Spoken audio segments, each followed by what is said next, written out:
Okay, welcome everybody.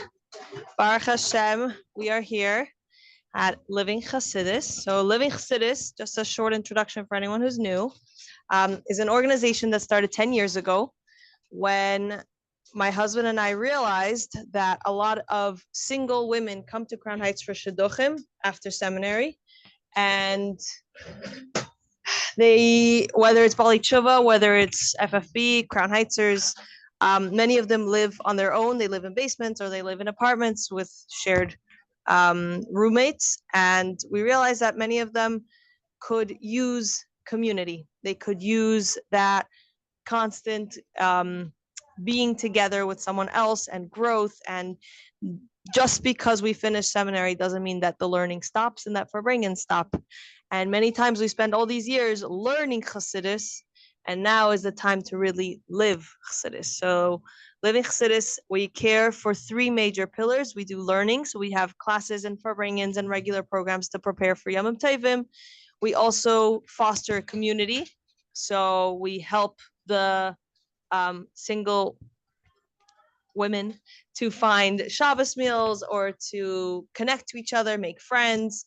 Over Tishrei, we definitely host a lot, so we become a big part of their Tishrei experience. We're like the family in Crown Heights for them. And we also provide them support. So we have programs such as a soup gemach when someone's not feeling well. We come and we deliver chicken soup. We have programs such as Shabbos Gems.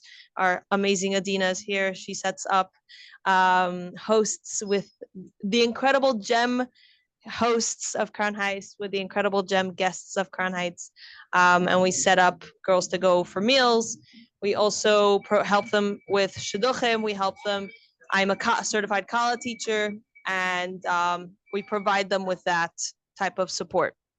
So one of the programs that we do is called Systematic Avodah Initiative, because many times we think Avodah is this otherworldly thing, and sometimes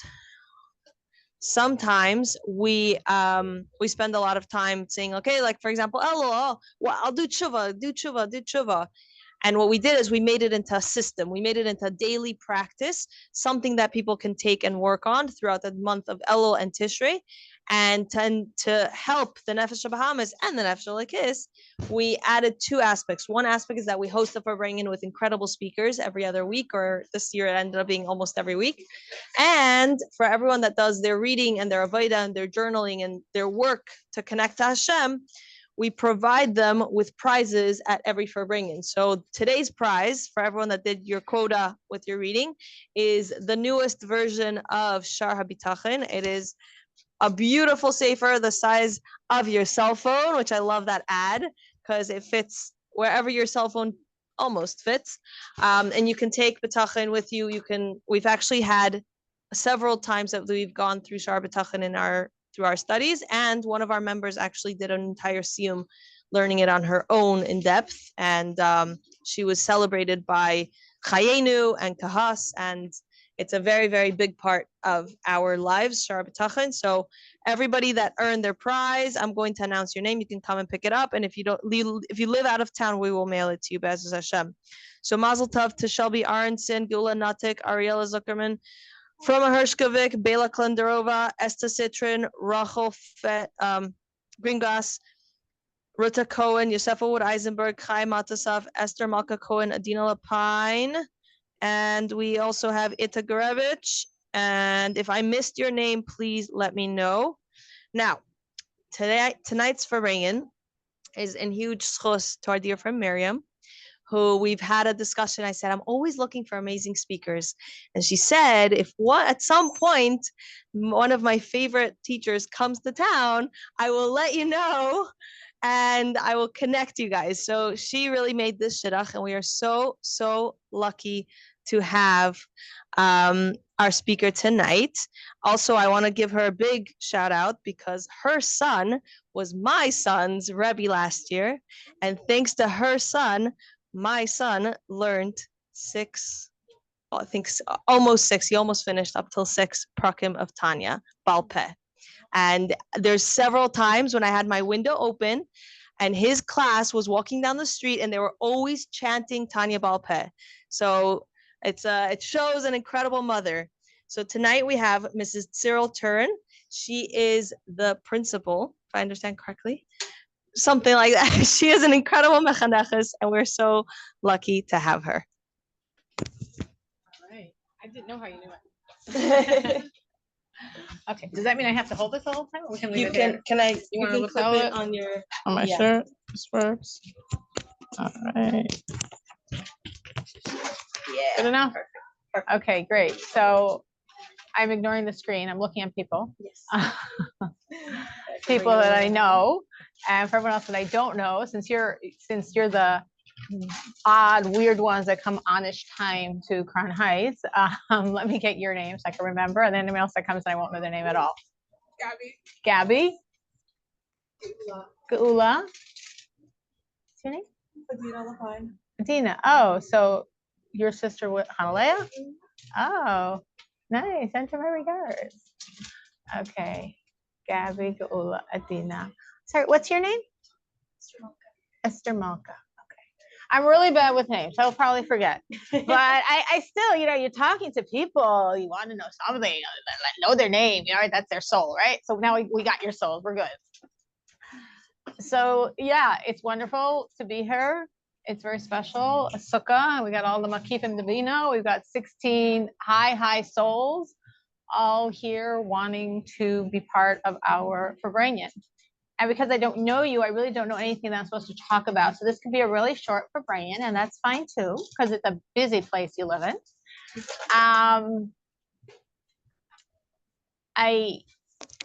Beforehand, when I was trying to think like what should be the starting point, a farbrengen is very, it goes, it moves, it flows, it develops. What we'll talk about tonight, honestly, I don't know, but hopefully you're gonna find your voice, and that's how it will be. But of course, you have to start with something. So I wanted to start by sharing if you're looking for a short, easy mimer, this is like short, easy, and mimer, does that go together? But this one really does. It's really short, it's really easy. It's one of the mimer I love because the point resonates very deeply in me. And it was from Chol HaMoed Sukkos, and I don't remember the year. My daughter has my phone, which I photocopied it on, but whatever. Does she have my phone? Someone has my phone? Oh, Miriam, do you have my phone? Oh, you got my phone. Okay. Have daughter. There goes your phone. Your phone? But so some year, Chol HaMoed Sukkos, Shabbos, farbrengen of the Rebbe gave an incredible concept. The connection to Sukkos, it's a little loose connection. Obviously, what's a mimer? A mimer means a new revelation that was never in this world before. You can learn a lot of really deep sichos, but like a mimer is taking you to a different level of spirituality, which means that year this was a new giloi that is so practical, is so helpful, and I really connected to it. I'll tell you why I connected to it. I have a son who's my youngest, is 10, and Down syndrome. Obviously, as you can see, I have a range. Baruch Hashem. Avram is not even from the oldest. He's like more in the middle. But so my youngest is 10 and Down syndrome. And he's very high functioning. I always tell, whatever therapist or situation I'm in at school, trying to advocate for him, I always say, I know this sounds funny, and I know I'm his mother, but he's really smart. And so that's always been my go-to with my Beryl. He's really smart kid. I don't know if you noticed the past 2 nights, if you're there late, he's the little child that goes up on the bandstand and like starts drumming, or he's playing his piano. It's adorable then, but like for the rest of the day, he will do nothing but say stage and go like this. But anyway, so I always knew he was really smart, but when I learned this mimer, something connected very deeply about it, which is probably why I really connect to this mimer. The Rebbe, like many mimer of the Rebbe, is elaborating on a previous mimer of a previous Rebbe. This is from the Alter Rebbe in my fuzzy memory, where the Alter Rebbe, I could be wrong about the Alter Rebbe, not looking inside, but the Alter Rebbe is quoting another source, speaking about the concept of a levush. a garment. And the Alter Rebbe is saying that you can have a person who's not smart, but they say very smart things because they're quoting another wise person. So you just hear them and they sound smart. They're really not smart. And you can have a person who's really not nice. I mean, Alter Rebbe uses the word cruel. It's a really cruel person. But they act nice and they do nice things. And this is the idea of garments, levushim. And the Alter Rebbe says there's a very deep concept in this idea. It doesn't tell us what the deep concept is.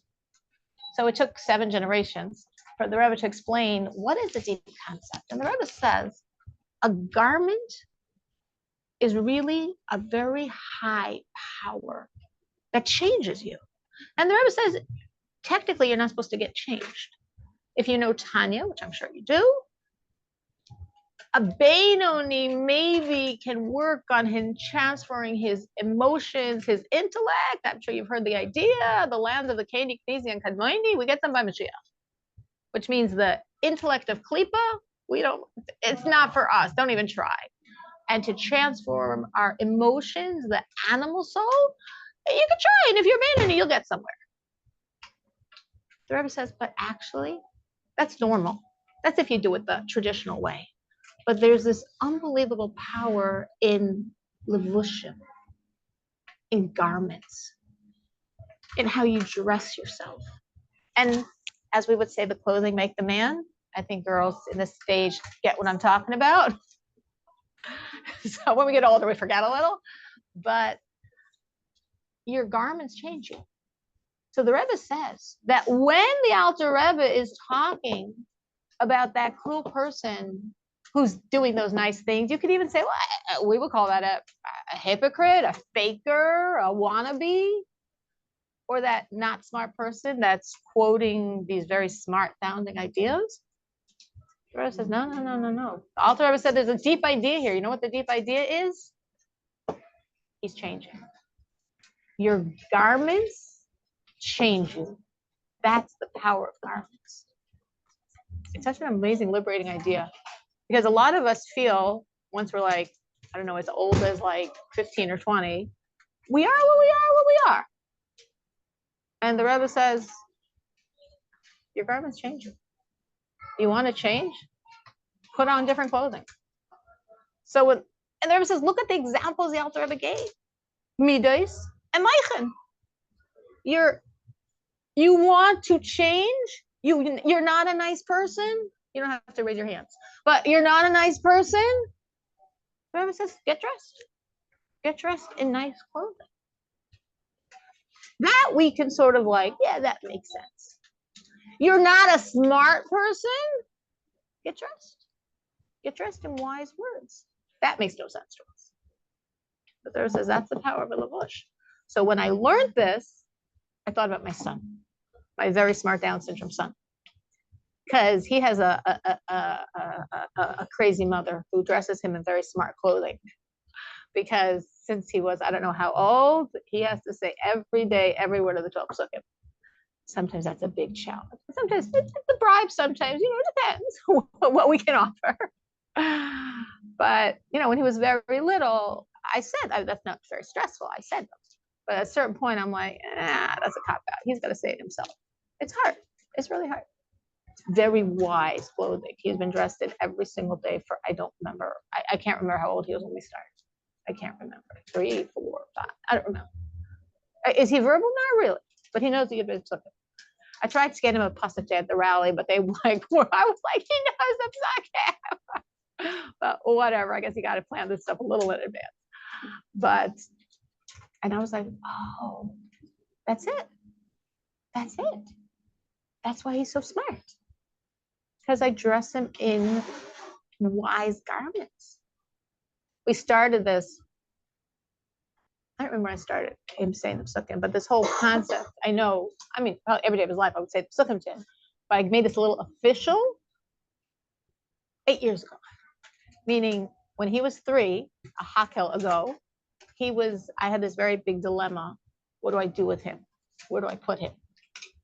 and with a lot of consideration, and I wasn't sure, and got a very clear answer from the Rebbe that my husband wasn't so comfortable with. I had to get a mashpia of Igra somewhere in Eretz Yisrael.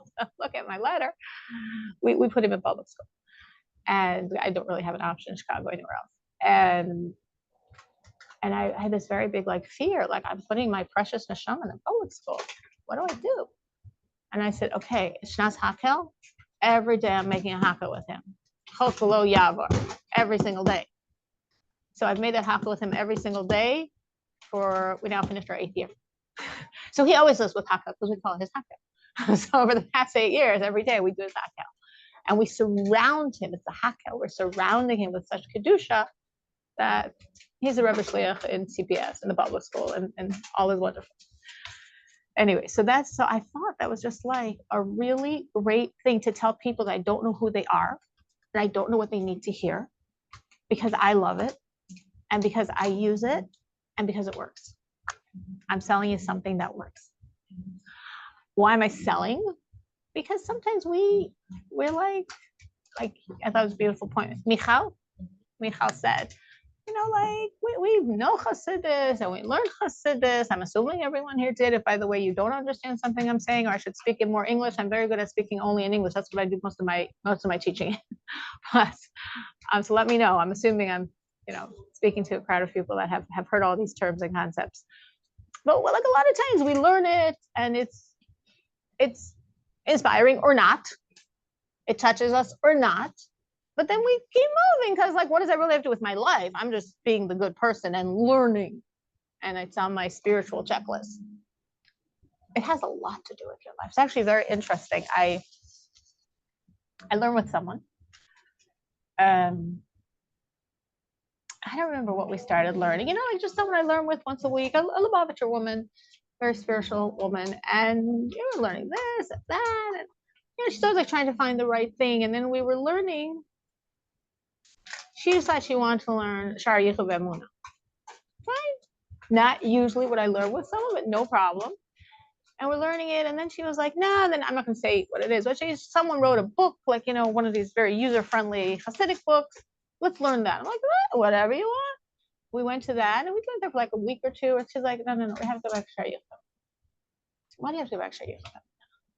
Is there anything when you're learning in Shar Yichud Emunah that you're going to think, oh, yeah, right, that. You know what Shar Yichud Emunah does for you? It immerses your brain in Chassidus.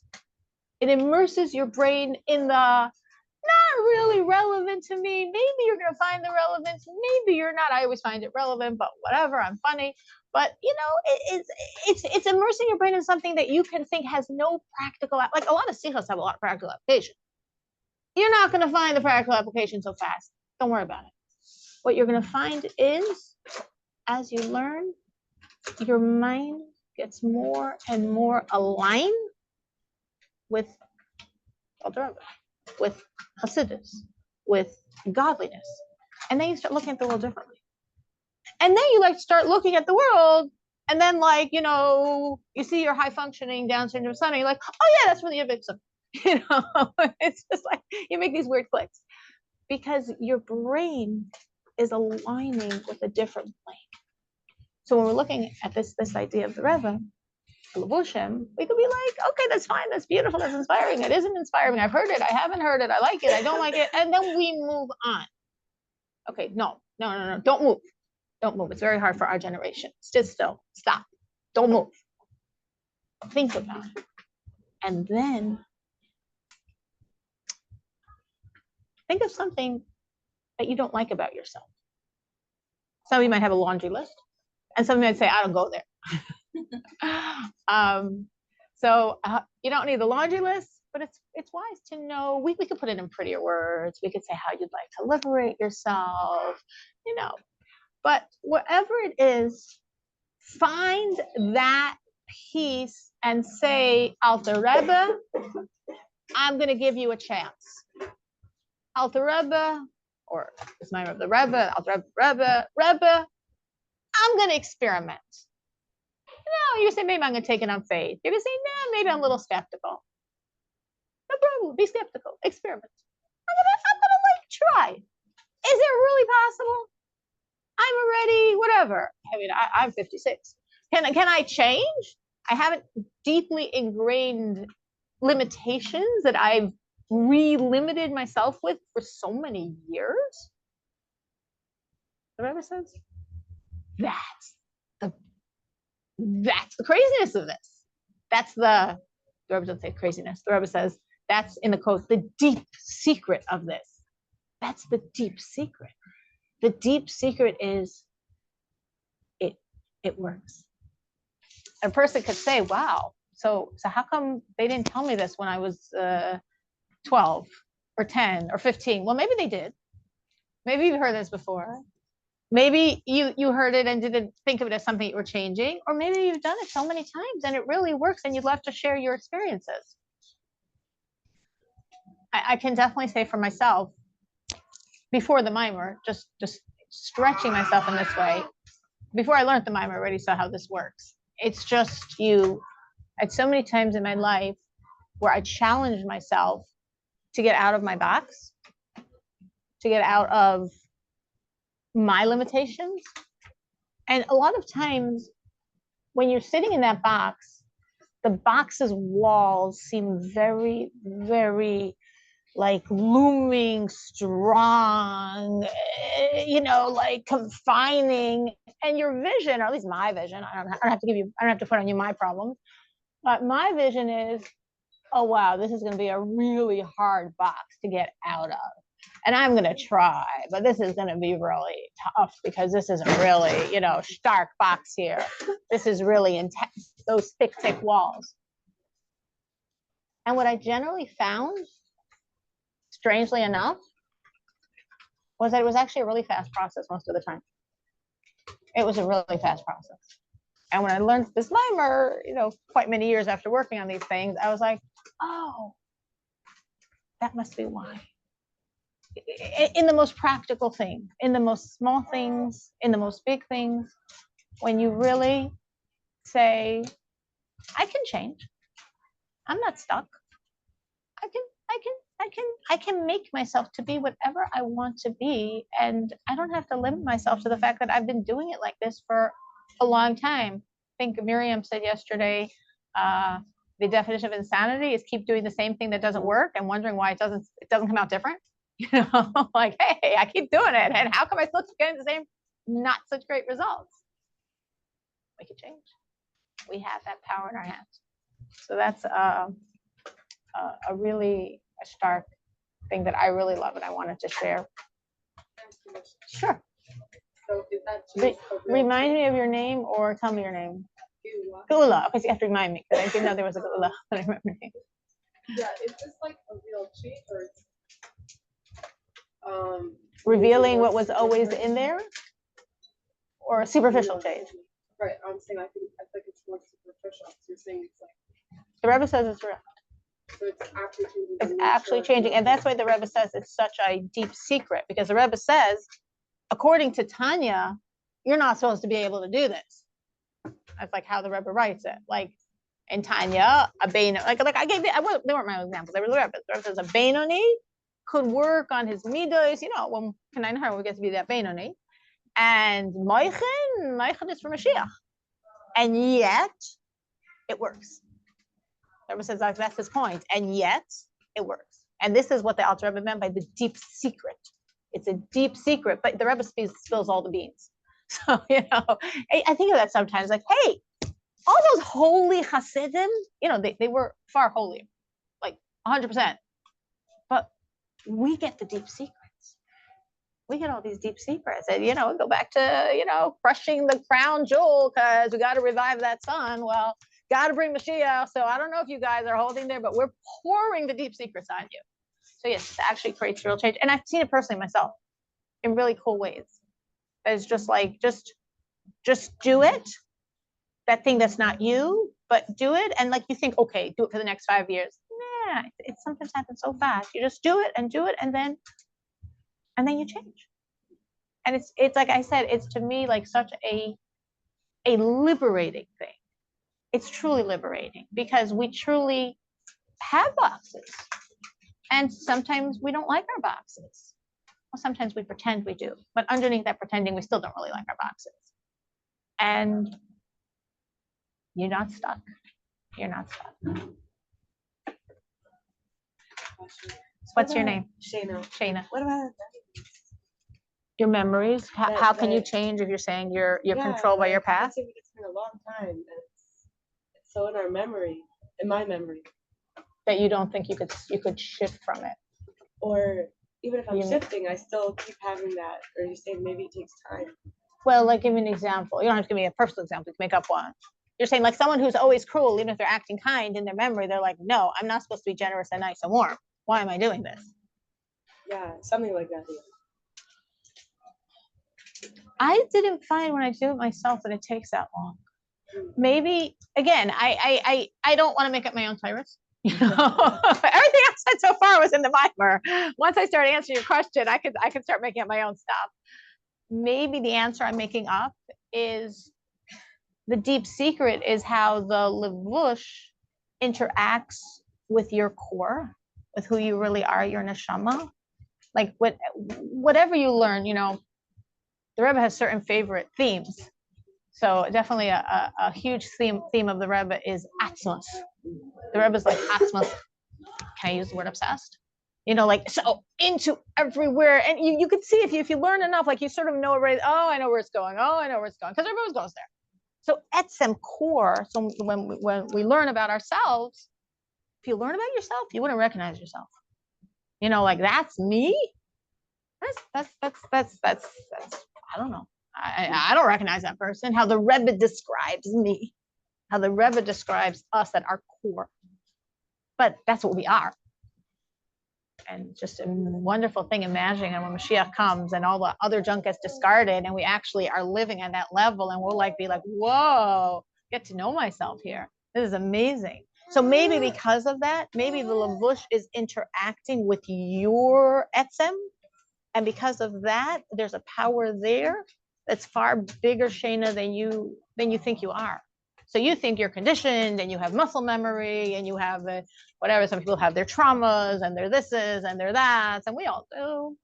And then there's a piece of it that's bigger than all that. Like sometimes you get we can make ourselves very small sometimes. It's actually interesting. I was thinking now, before I came to the farbrengen, I opened up to the igros, which I always do, and sometimes see and sometimes don't see the connection, but whatever. It was a very beautiful letter, but I'm thinking, Shane is saying, the Rebbe said something that I thought was so powerful.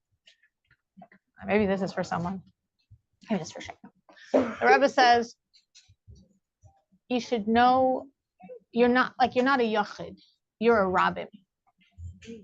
Meaning, what the Rebbe was talking about there was, each one of us is so powerful. We look at ourselves, I mean, you might not. You might look at yourself as really big. And you'd be like, no, my problem is I think I'm too big. Most people in the world, their problem is they think they're too small. And that might resonate or it might not. But most of us have all of these things that make us feel smaller than we really are. And the Rebbe says, you're not a yachid. Don't think of yourself as this little private, personal individual. No, I'm private, personal. I have some, as Michal was describing, I have some job. I sleep in a basement. Nobody knows me. I walk on the streets and feel like I'm under a mask, under a bag, incognito. Nobody wants to know me. Feel so invisible. In New York, they train people not to make eye contact with each other. So you're really invisible. And the Rebbe said, hello, can you throw away that bag? Can you throw away that mask? Yachid, you're not a yachid. You're not an individual. You're a rabbin. You're huge.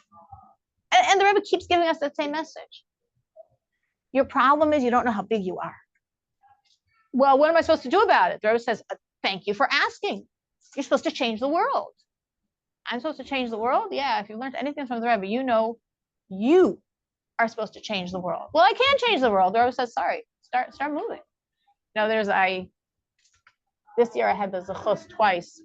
I don't know if this is a compliment to myself or a sad thing to say, but this was the first time, and I've been on shlichus for, I don't know, 34 some years, that I specifically took women to the Rebbe. I guess I was Hakel inspired. Or my son in Springfield, who's been on shlichus maybe 7 years inspired because he does it every year. I'm like, oh my gosh. So I twice did it this year. It was very, very special. I felt very, very blessed I was able to do it.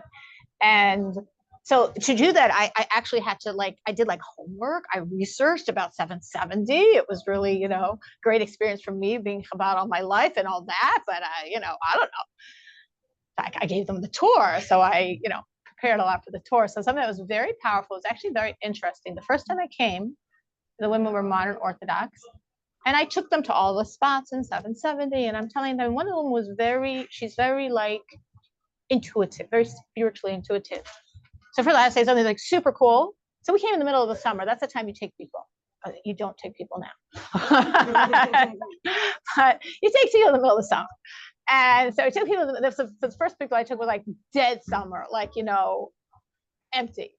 Second time it was already the last Sunday before Rosh Hashanah. It was a little much, but it was okay. We handled it. I said, come on, girls, you're here for a month. These ladies are here for one prayer, please. Anyway, so she said, I just thought that was very interesting. Nothing to do with what I'm talking about. I'm rambling. We were in 770, and one of the women said to me afterwards we were talking, taxi and whatever, what did you experience? What did you think?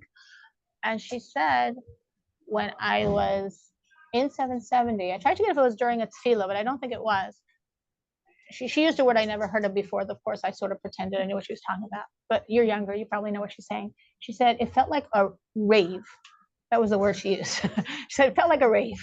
She said, there's nobody in 770. Okay, this is dead summer. There's nobody there. She said, I felt this rave. I felt like the floor's pulsating. And I looked down and I saw the Rebbe, and I saw around the Rebbe, just people are just dancing around the Rebbe. And it was unbelievable because she doesn't know anything from anything, really. And I thought what she was talking about was exactly the spot where the men dance after davening. When I spoke to her later, I don't know if it was exactly that spot. I don't want to give false testimony here, but it was. So anyway, this very sensitive person. I said, so where? Tell me, where? I mean, you're sensitive. Me, what do I know? Where else did you feel that? She said the other place where she felt that energy was if you're going to 770, 770. And you walk down. So I'm saying, this is the door. I was thinking they'd be really inspired. This is a place of dollars. This is the handle of the door.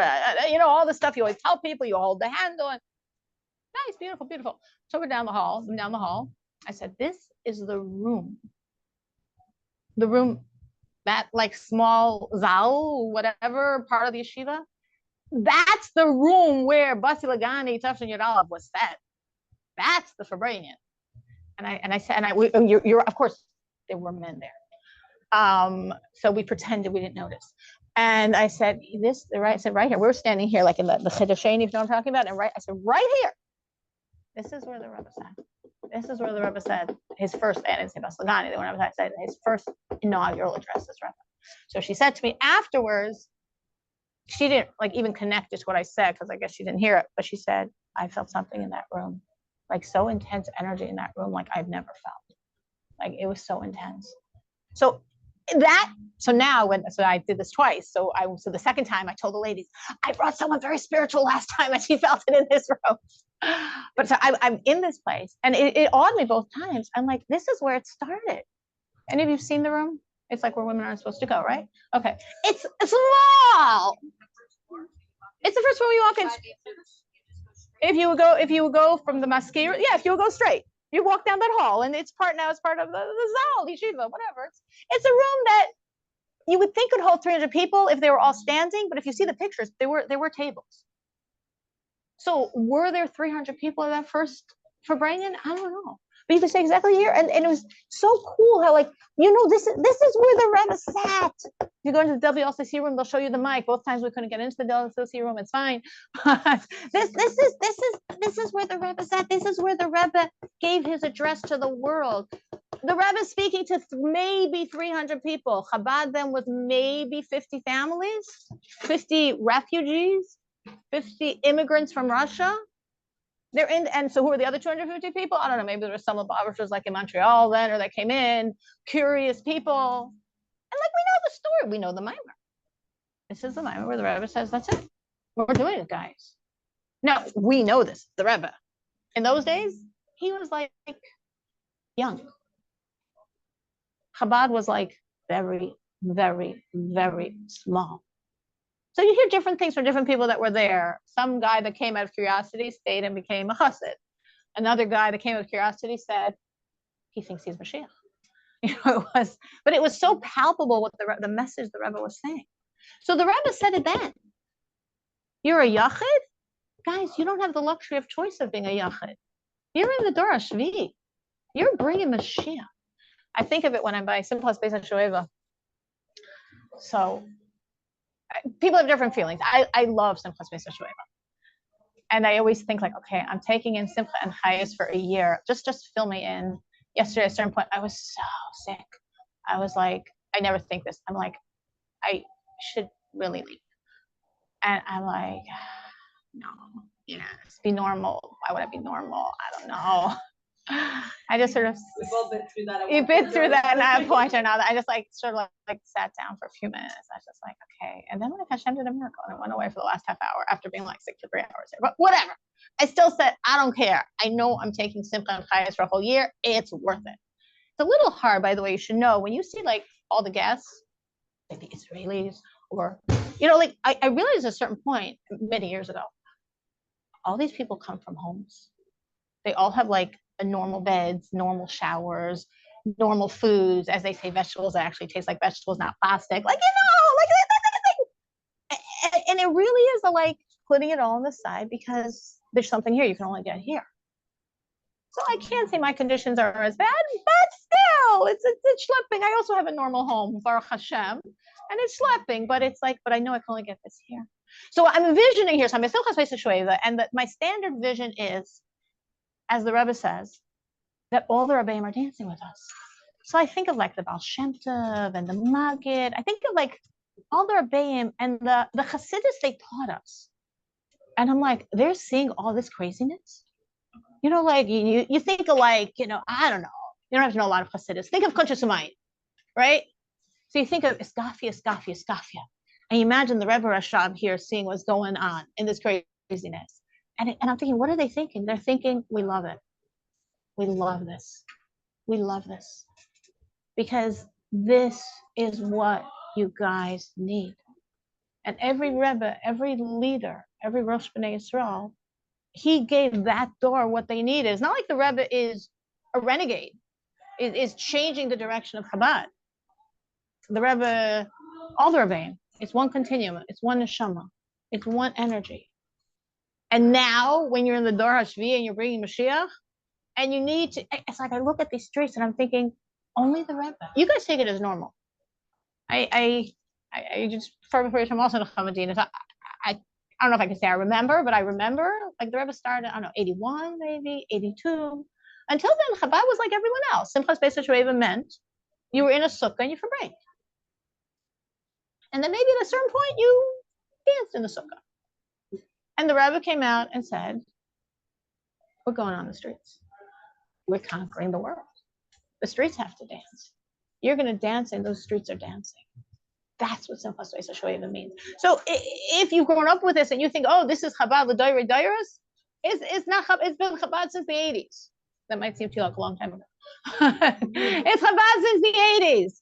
It's like where we're holding now that you need to be so pumped up, so full of chayas, so full of simcha, so full of, as I look, again, this is my vision of it, Jewish pride, Jewish stolz, Jewish, like, that's it.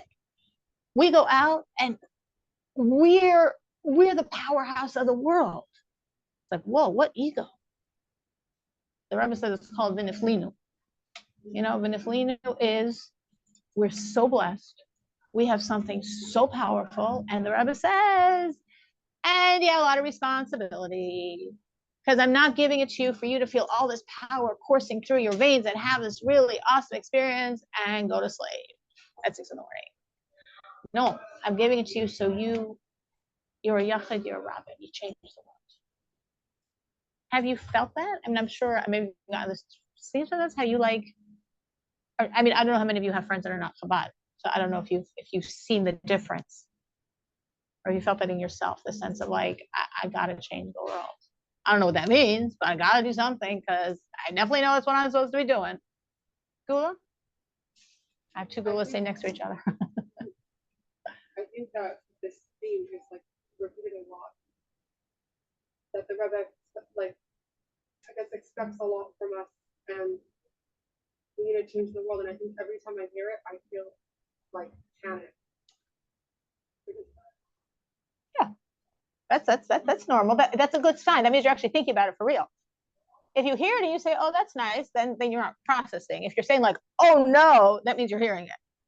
So that's good. That's a good step. The next step is to say, as we say, a hayra is an asinas koyach. Whenever the Rebbe tells you something to do, I definitely sometimes get answers from the Rebbe where I'm like, and then it's like a hayra is an asinas koyach. If the Rebbe is telling you to do something, asking you to do something, pleading with you to do something, he's giving you the power. I remember at once we're praying. This doesn't sound like so intense then now, but then it did. You know, I was young. So it was by farbrengen.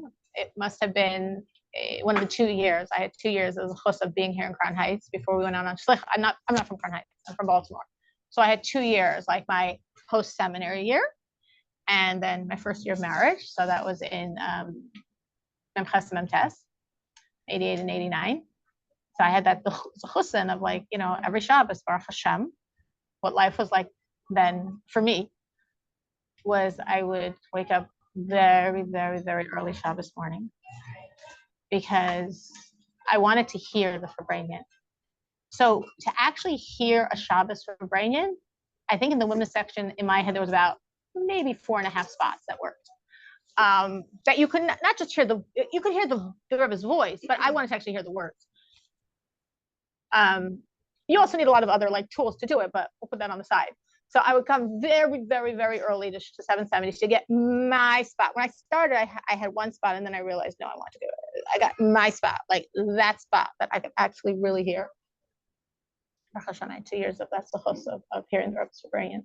So I remember once, I don't remember the date. I don't remember anything. My brain's very fuzzy. But I remember there was talking about something, a certain sefer. There was it was probably like the Rebbe loves like round numbers. So it's probably some 100 years from, 200 years from, whatever. I don't remember. And there was talking about this, and in my head, I was panicking because I was like, oh no, the Rebbe's going to put something else on us. Like I saw it coming so straight. For sure, this farbrengen was going to end with the Rebbe saying, "So we're all going to now learn." I mean, this is pathetic. I remember it was when I was single or married. No, I was married. I remember talking to my husband about it. It's like my first year of marriage. I didn't have kids. I taught. I had, as I look back at it now, nothing on my plate, and I was like, "No way, I can't." And then the Rebbe continued, and he didn't. So after, I guess I was talking to my husband about it, or someone in front of my husband. He was like, we were all thinking that. I was like, me, we all thought that was coming. But whenever the Rebbe does that, it's like the Rebbe says, I'm sure you know, that's the Rebbe said, that whenever he wants to give us something, to tell us to do something, no, to give us something, the Rebbe thinks, like, so how many people are really going to do it? And I don't remember, maybe somebody here remembers the Yechidus where the Rebbe said this to someone. I don't remember what the number was, the percentage, maybe 50%. Like, if I know a certain percentage, they're not going to do it, I can't give it to them. Like, it's not, the Rebbe tells you to do something and you don't do it, you're worse off than the Rebbe never said in the first place. But this is so important. But this is going to give you so much. But this is transforming worlds. Yeah, but if you don't do it, you're worse off. So I don't remember what percentages the Rebbe said. If it's 50%, certain percentages, they're not going to do it. Stoke, forget it. But then just think of all the things where the Rebbe said, yeah, and you could also have these like panic moments, the sense of like how much the Rebbe wants from us, More like how little I'm doing. How much the Rebbe wants, which means maybe how little I'm doing, or maybe which means how much I want to grow. And how much I want to say, okay, let me get dressed in some garments. Okay, maybe the garment is a garment called Kabbalas Ol. That's a really cool, hard garment. Maybe the garment is bittul, maybe the garment is belief, and just saying, okay, Rebbe, if this is what you want, and if you with all your Abbas Yisrael, okay, he says, I know you. It's not all that you're doing. I mean, the road's just demanding a lot of us. So even if you're doing a lot, you still can feel like nothing. I mean, however, I was saying this to my daughter this morning. Yeah. I was saying to my daughter, it's like 6 a.m. We're walking back, and I was just like, I don't know why I said this to blow her brain. Somebody said, so you should know. You know what a lot of the Bachram are doing right now? The men, my husband, that they're getting up, lining up right now for the Rebbe's Lulav Esrog. And then I said, then other people are of course, and the other people are going to be on the streets because you get kicked off the street, but they're going to be dancing on the sidewalk for the next 2 hours. And then other people are taking the subway now to Manhattan because you want to catch the crowd to bench Lulav Esrog. We're going to sleep, we're the, yes, Lubavitch Guild, or however, but then. I sometimes wonder, like in all of these statements, like maybe for women things are a little different. I wonder. No, because you hear these reticent stories. I wonder if I don't know. For some things, yes, and some things, no. My kids, like, they're very surprised how my kids look at me. I shouldn't tell you, but they're like, you don't do 3 Prakim Rambam? I'm like, no, I actually don't. I take the privilege of being a woman. You don't just Targum? No, never in my life. I never even had a desire to do that. Never crossed my radar. So never had a desire to do it either. Right, but guess what? It's on their radar. It's not on mine. So those are like the types of things where you could say that the Rebbe. Yes. Conquer as a woman, absolutely. The Rebbe wants you to conquer the world. I mean, if you think of I'm sure many of you either you grew up on shlichus or you've been by Chabad houses in your summers or whatever, shlichus here, wherever, each one of you. So you've probably seen lots of different shluchim in action. And very often it's very clear that one of them is the more makarev, whatever it is, whatever word you want to use. And I'd say about 50% of the time it's a woman. Has anyone here seen this besides me? That you've seen that shlucha who's like making it happen? I'm not saying her husband's not doing things. Of course not. Maybe you're just one for one. Of course. As I was saying yesterday at my farbrengen, as sexist, I think women just have such a huge advantage, innately and by many other things. But so what you're saying, like maybe not the women, like one of the listening to the Rebbe speak at rallies, one of the things that really gets me every time the Rebbe constantly says a yingol on a needle. There is constantly says a boy and girl. He doesn't just say children. He doesn't say Jews. And you know that, like the Rebbe says by Tzos Hashem, he always says there has to be. He said, like, where's the girl? There always has to be a picture of the girl. Where's the girl? The entire cover, because the Rebbe looks like where's the girl on the cover. And they said it came out better in the end, but. I was actually, when I took those women to my first group, the modern Orthodox, and I was telling them stories, at each spot, and of course I had to think advanced stories that would work. So I was telling them, Yehudis Engels says beautiful stories of, in like the 1950s. So she says how she was, her father used to be before he became Chabad, he was from the Malachim. I don't know if you know that sect, where if the people there's a woman, they go like this. And then somehow they she doesn't know what happened. She was a child and her father became connected to the Rebbe. Right. Exactly.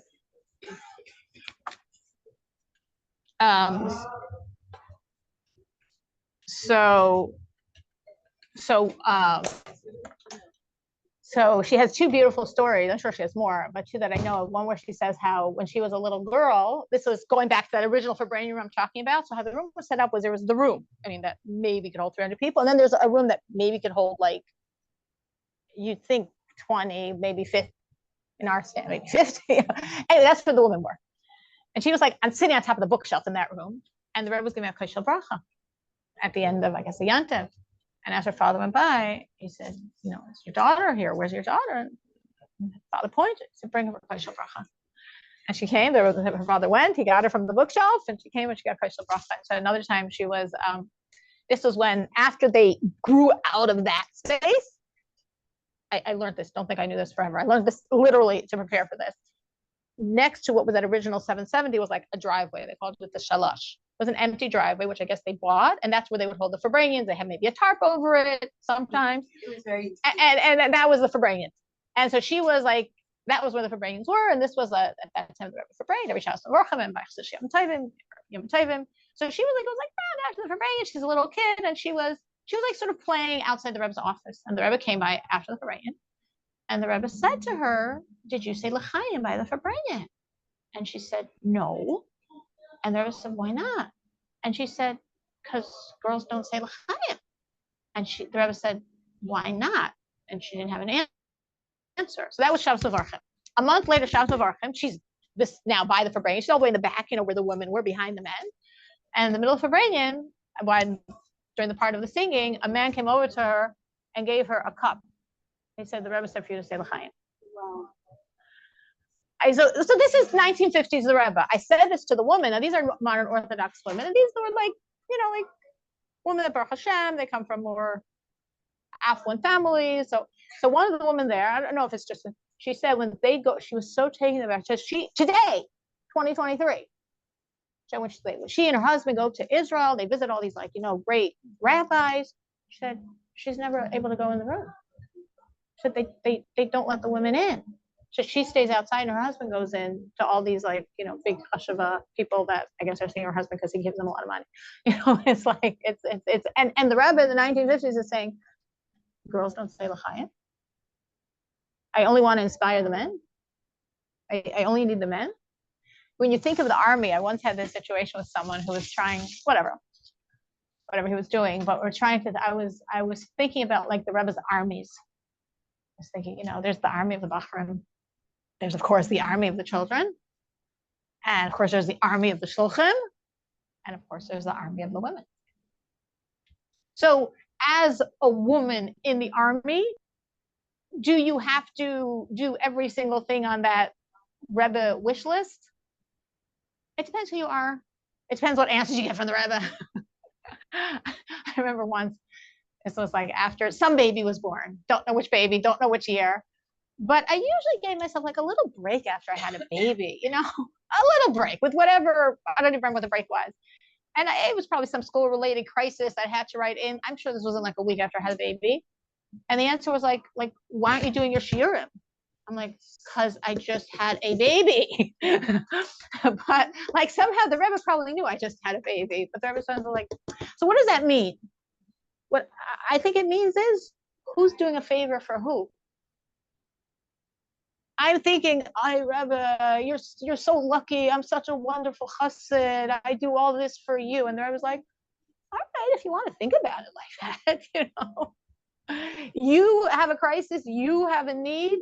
Why aren't you doing your shiurim? I just had a baby. The Rebbe says, I know. Why aren't you doing your shiurim? Who's doing a favor for who? Who has the need here? Who needs this so desperately that I'm telling Klal Yisrael to do it, knowing many of my chassidim or some of my chassidim or a few of my chassidim won't, knowing they're worse off because they don't and I told them to. But I'm still telling you to, because you need it. Two things. Firstly, if you think about Mishpeh, which I think is one of the Rebbe's greatest gifts to us, like it's one of the very few things the Rebbe said about Kashanach. It's like a personal favor to the Rebbe. What the Rebbe wants from us is that we should have a Mishpeh. Like the Rebbe is giving us a gift and telling us, do me a favor and give yourself this gift. What we're talking about also reminds me of 3 years ago. I speaking to Mishpeh, I told her I have to speak to Rav. I have a question for him, but I'm afraid to speak to him because what if he tells me no?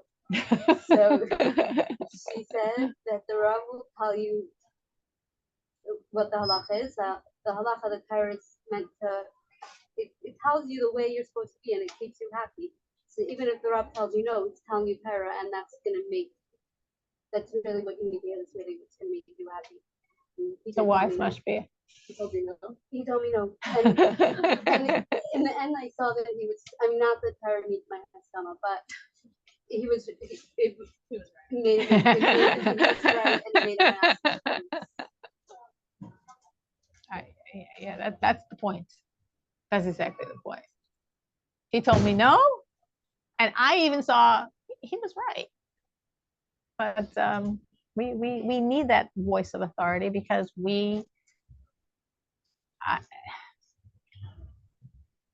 there's are you talking about like Rivka was saying about like adding, doing, it's not is it halacha that I have to have on my head chitas and some version of Rambam and all the other learning and mitzayim and the yachid is a rabbim and transforming my sviva and illuminating wherever I go, and I must have my good card somewhere and always remember and be on and look the person in the eye and smile, and if they told me their name, remember to use it. And like, come on, can't I just be an individual and not have to be saving the world? And yeah, this is the greatest gift for us. There's a sikha that says that. Yeah. Don't tell me about it.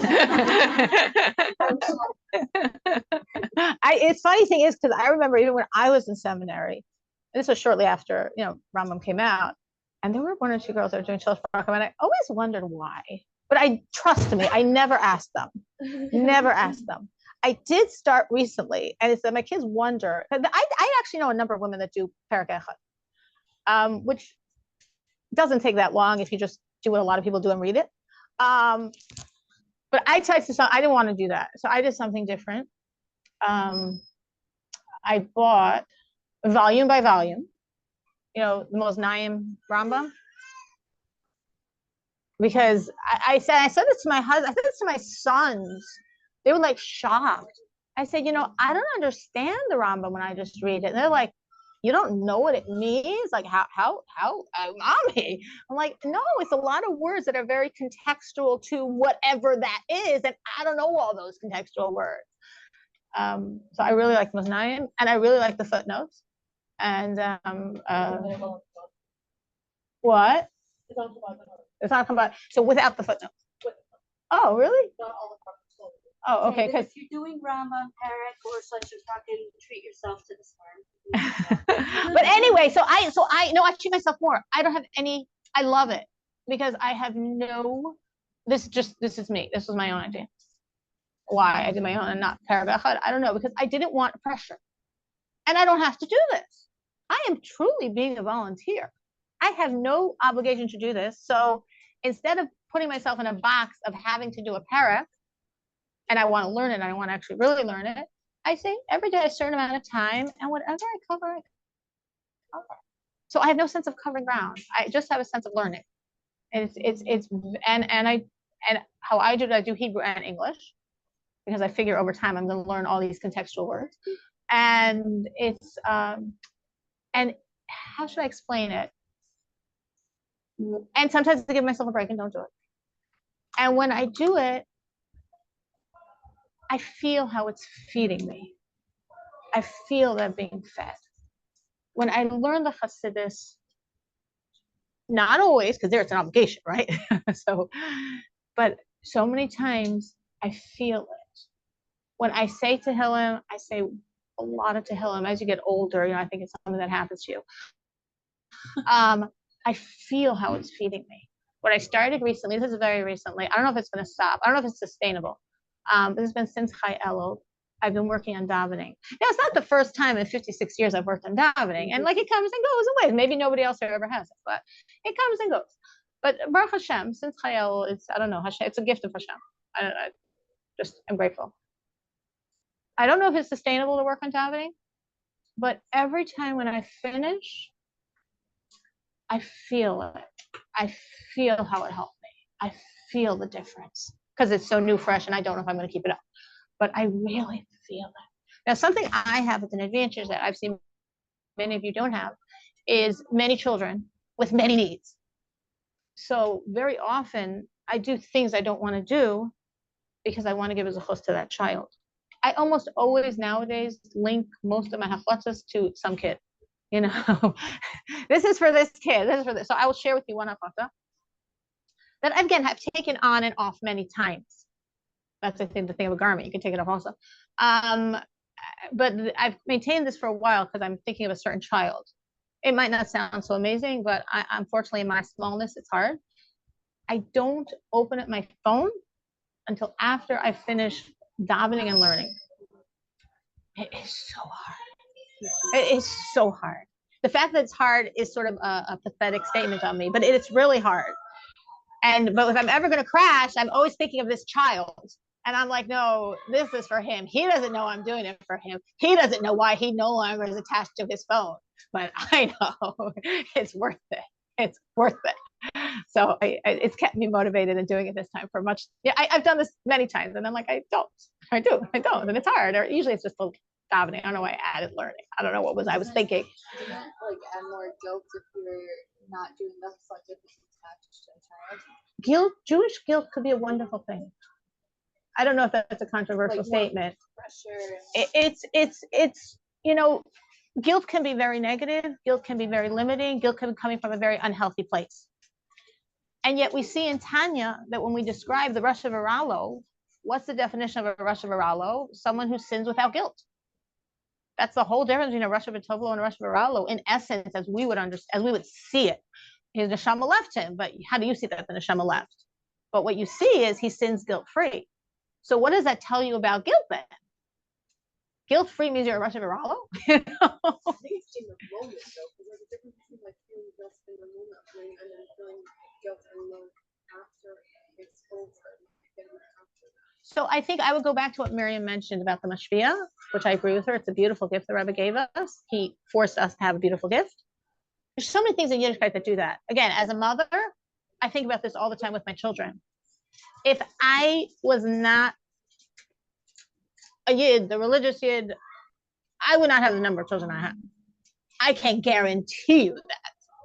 I have no questions. I know me a little bit, and I know what it takes to be a mother. I would not have this number of kids. So why do I have them? Because I'm a firm Jew. So what tremendous gift Hashem gave me with each one of those child that now, because I'm old, I can look back and think, wow, Hashem, thank you. And I think like, my gosh, could you imagine if I only had, what do they have in America? 1.5? Maybe we'll stretch it to 2.5. Maybe we'll stretch it to 3. Could you imagine if it was Hanamiri, Mendy, Naftali? No, Yosef Yitzchak, no, whoa, how poor I would be. Right. You're talking about the kids or the parents. I had once a friend. I still have a relationship to her. Ooh, I was supposed to call her. She's on my list. I haven't looked at my list since I got to Fahrenheit. This woman I've known for years. She was my neighbor like 30 years ago. And she's the type of Jew that would like to fast on Yom Kippur, but doesn't actually. And we're very close. And once she came to my house, I remember this very clearly. I mean, she moved away many years ago, but that time she was my neighbor. It was Sunday. Okay, it's Sunday and you have children. So now think of it far more intense, because that's what my house looked like. So here's my house. I have a bunch of kids jump. During the week, my house was immaculate because I had a babysitter that was home all day. But this was Sunday, which means there's also Shabbos before. So my last time babysitter in my house was Friday, and she's coming tomorrow. So my house was a topsy-turvy disaster. I have children all over the place, making lots of noise. And she walked in for something. This woman's never been married. Never, obviously, had children. Never married. She walks into my house. She looked around. And she said to me with all sincerity, she said, wow, you are so rich. And she meant it. And I got it. And I was like, it's like, I don't know, it's just me, this cringe of like, oh no, someone's going to see my mess. I'm like, she's right, I'm so rich. Yeah, Baruch Hashem, things move on, and now my house can stay clean for long stretches. But I'm so rich. But why was I so rich? Because I was so smart? No. Because, like Miriam said, Torah gives us a certain set of guidelines that we on our own would not necessarily or for sure choose. And that's our road to riches. That's our road to joy. That's our road to the brachos. That helps us. So when you have this guilt, I think you going back to your mashpia, like we said, another nice gift that we received. You sometimes have to ask yourself, and it definitely could be coming from a negative place. It definitely could be coming from an unhealthy place. We definitely could be limited and stifled and stymied and all those other awesome words. And it definitely could be coming from Kedusha. Because again, that's the rush of Aralo. He doesn't have that guilt anymore. And I say to myself, I try to be really careful in mitzvahs because I have a very heightened sense of Jewish guilt. It's very useful for me. It's a very good tool. It gets me to do things that otherwise I might slack off on because I'm human. It is the, Woody Allen, the stereotype of the Jew is this like neurotic guilt. The fact that it's a stereotype means there's some truth in it. So we have a tendency. You have a tendency and you're using it in Kedusha. You have a tendency and using it in Klipa. That's already, speak to your mashpia to understand where it's coming from. And is this good or is this not good? But in a good way, in a healthy way, there's a reason the Eibusher gave us that personality type. It helps us move. It helps us grow. It helps us be more careful and take on things that otherwise we wouldn't.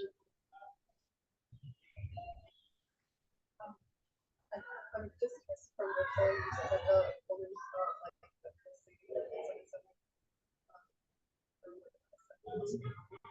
did you go into your No, you can't. I don't have those strings. because you said that she saw the Rebbe In 770, downstairs. We were upstairs in the women's section. I did nothing that no commoner can't do. I couldn't even get into WLCC room.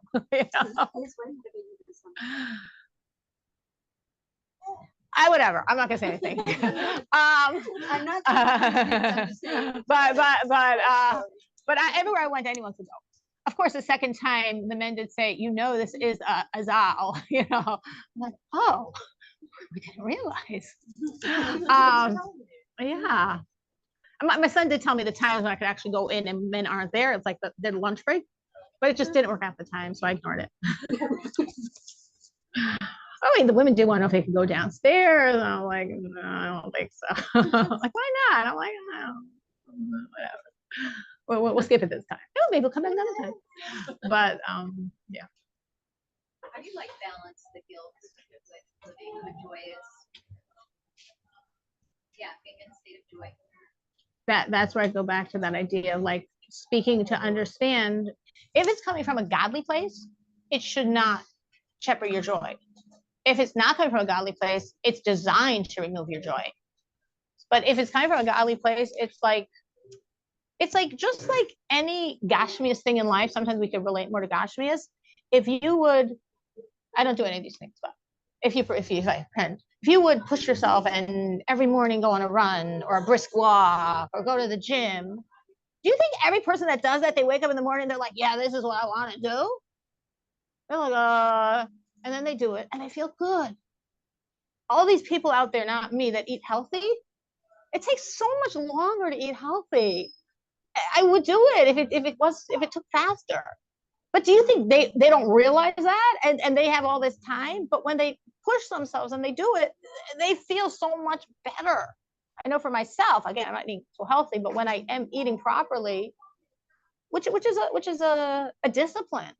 It's actually a discipline that's hard for me. But when I'm eating properly, I feel it in my body. I feel like I'm feeding my body real food. It's hard in our world because everything that you could easily buy and make is not real. So it's hard. But when you do it, it feels good. So when I go on Mifsayim, which I never do, but when I go on Mifsayim, afterwards, it feels so good. I know it feels good. So if we're calling the guilt, the Lubavitch guilt, the push, the vulnerability and the need for more brachos in your life, whatever is getting you there. But afterwards, when you do it, you should feel good. If you finish that and feel guilty that you didn't do more, there's something wrong going on here, but if you feel good, it's a simcha. It's a good sense. Remember once I took school to for anybody that likes museums. I happen to like museums, not art museums, but other types of museums I like. And in Chicago, there's an amazing museum called the Museum of Science and Industry. Amazing museum. For those people that want a trip to Chicago and want something to do cultural. So I once took the students to the Museum of Science and Industry, and they had an exhibit. So it was not a permanent exhibit. It was one of their temporary exhibits on happiness. It was an exhibit on happiness. So this is not Kamimitam Hasidus. This is not Kamimitam philosophy or theology. This is Museum of Science and Industry. So this is what science is saying about happiness. So they asked there, and it was very well done. I mean, this is Museum of Science and Industry. It's very, very, very well done. But they asked there, like, does money buy it? And again, they're talking like purely scientifically. And they said, if your basic needs are not met, yes. If you don't have shelter, if you don't have clothing, protection, food, if money's going to acquire those basic needs, it will buy happiness. You will have happiness when your basic needs are met. Once your basic needs are met, once you have those foundational things you need to survive, scientifically, they're saying money doesn't create any happiness. Okay, so obviously we all know that, but it's nice to know the world has found that out as well. But then they said, so what does create happiness? And the answer would be the same answer I would give. Stretching yourself and achieving, growing. How do we translate that in our lives? Looking at our boxes and smashing them, putting on new garments, setting a goal, saying, I don't need to be like this. I can do more. I want to do more. It's not me. Great. I'm going to make it me. I'm going to go for something bigger. And it's like a rush. It's like such a feeling. I sure hope I'm not the only one here that has this feeling. You feel this when you push yourself, when you do what you didn't want to do, and you said, no, don't tell me that. I don't want to hear about that. And then you achieve, you set your goal, you get it, and it feels so good. Yes? Okay. That's the gift the Rebbe's giving us. I mean, it's the gift Yiddishkeit gives us. We're thinking of the Rebbe and all of those additionals. But you know what? Trust me, Yiddishkeit also gives us so many things where it's like, really? And like Miriam said, I have to ask the Rav. I don't want to hear his answer. Let me not ask. Oh, his answer to actually be the right answer for me? It's not for me. It's like for God. It's for Torah. It's for Fromkeit. It doesn't work that way. No. If you're doing what the Eibishter is saying, it's custom designed for you. How can it be custom designed for me? Torah preceded this world by 2,000 years. Torah is for all the humanity. It's very interesting. I saw one of the Geulas. They were speaking about, is there life on other planets?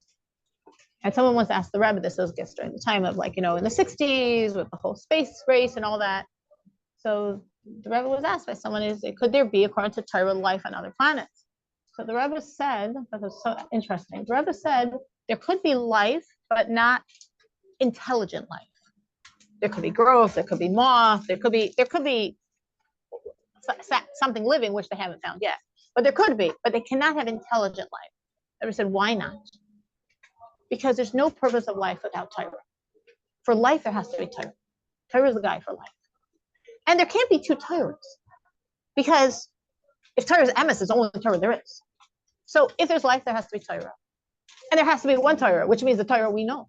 And the Torah we know works within the parameters of planet Earth. So you can't take this Torah and then put it on Mars or Jupiter or Venus or Neptune. It wouldn't work there because they're a whole different set of coordinates. So since life requires Torah, since Torah requires the parameters of planet Earth, intelligent life there can't be. Why? But why is there the same? Because you can't have life without Torah. You can't have, there'd be no purpose. There'd be no life if you didn't have Torah. Now, again, that's for mankind. That's life. We're talking about 8 billion people on this planet. There's a Torah for 8 billion people. Then we take it as Jews. And then we take it whatever else we've added from that point. But if there's life, there's Torah. Torah is your guide. Torah is your gift. Torah is your gift. That would be like a huge challenge. If you could reframe whatever is on your oh no list and say, that's my gift. Should I end? Oh, okay. Okay, sometimes people delicately tell you to do that. Totally fine. I would love to do that for myself because I also have plenty of things that I do. I got Kabbalah soul, I've got discipline. But imagine if I said, this is my gift. This is Hashem's gift to me. Like I can now, at this point in my life, look and see my children that way. And no, it's not, you know, the great martyr me, the great me who's from, and therefore, no, it's like Hashem says, I love you.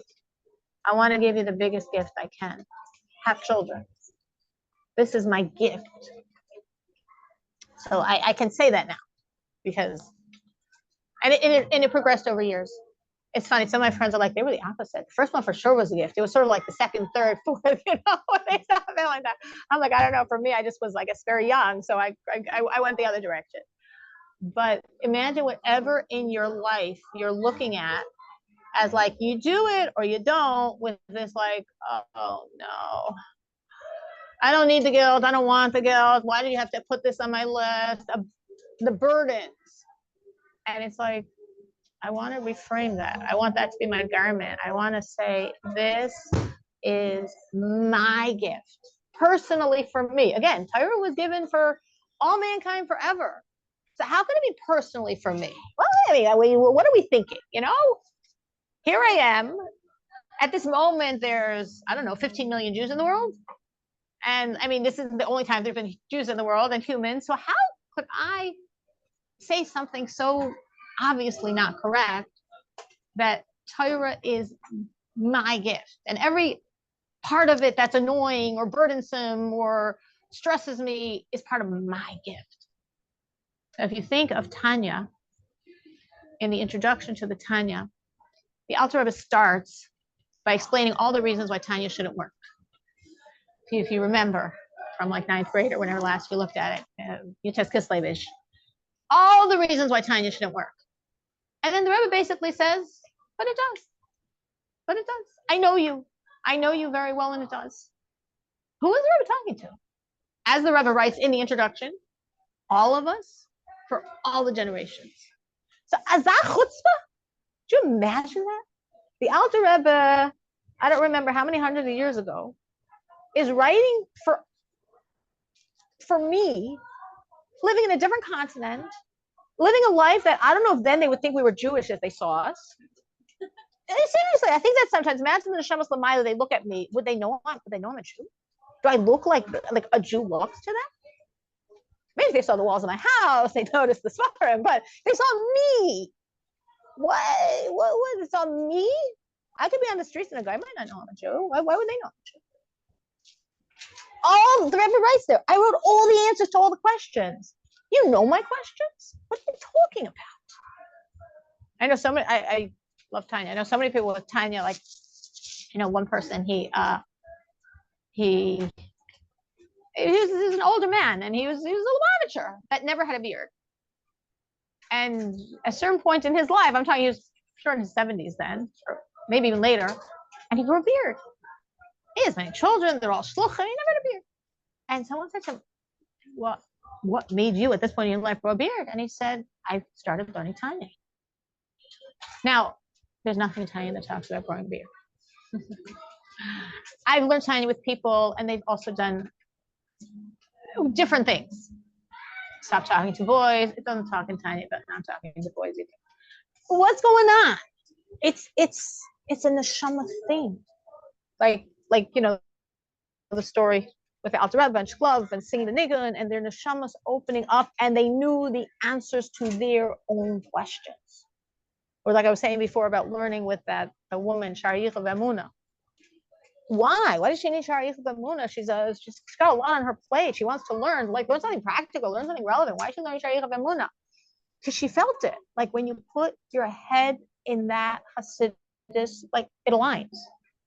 So everything in Tanya is the answers to your questions. Your questions didn't exist then. How do I stop being too attached to this device? They imagine such a life they didn't have devices. Wow. Half our stresses would be gone, right? But lots of good things we do with this as well. So the Alter was talking about how you detached yourself from this. The Alter Rebbe is saying what your neshama needs to hear for you to be able to not be so attached. And it's Torah. So everything for you personally, though there's 50 million of us, like the whole point that the Gemara says, that Chassidus speaks about, B'shvili nivra ha'olam. B'shvili nivra ha'olam. I was once talking about something, kind of straight up, like, you think that, like, if you wouldn't follow Torah, you would be fine. That's saying that when Shem wrote the Torah, he didn't know what you would be going through. I wouldn't know. Like, he made the Torah for everybody besides her doing it. Like, Right. He didn't have you in mind. Didn't work. Doesn't work for this one. Right. That's true. That's the point. But we fall to the trap. Even if we're doing things, we can still fall to this very common trap of being like, I'm just such a wonderful person. The Abish are so lucky. I'm such a mysterious nefesh that I do all this, or don't do some of it, whatever. And it's like, yeah. So often I just think that line, who's doing who a favor? Or like Gula is saying, the Abish wrote the Torah. It wasn't for you personally, individually. That's crazy, but it's true. It's true. That's what we mean when we say B'shvili nivra ha'olam. Every single person, that's a truth. When I teach Tanya to people, I speak to people, I think when they come to Tanya, I want them to have this underlying understanding.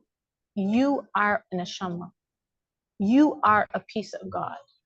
You are Hashem's only child. Get that? Everything else is a details.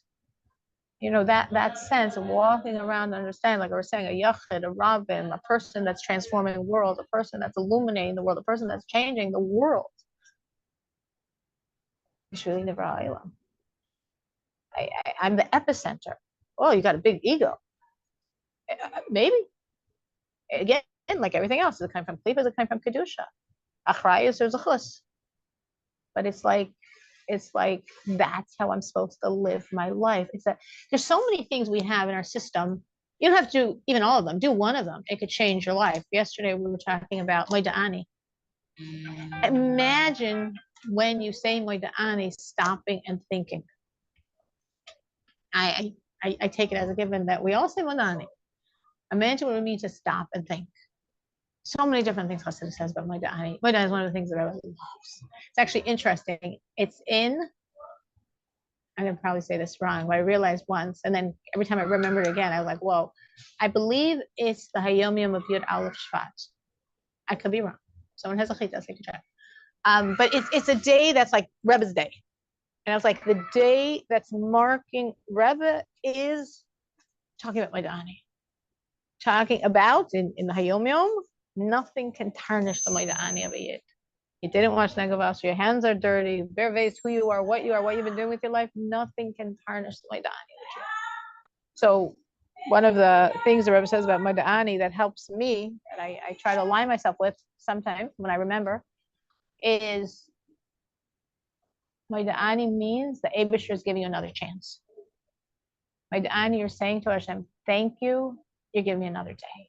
Thank you, you're trusting me with the biggest gift in the world, the gift of life. Thank you, you're trusting me that you're going to give me another day, and I want to make the day meaningful. I want to make the day a day that I lived. There are many things like that you could think of. That works for me sometimes. Sometimes what works for me is what we say in Uva L'Tzion. Thinking about L'Tzion, we say,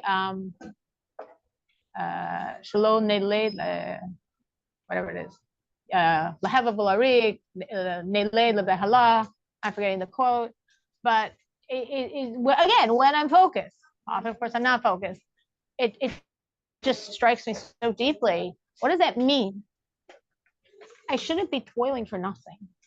I shouldn't produce something that doesn't go anywhere. It's just like, again, it's a kav mancha, it's a guiding principle of your life. You think about it. If you think, when you say it, if you can focus and be like, I want to live a real life.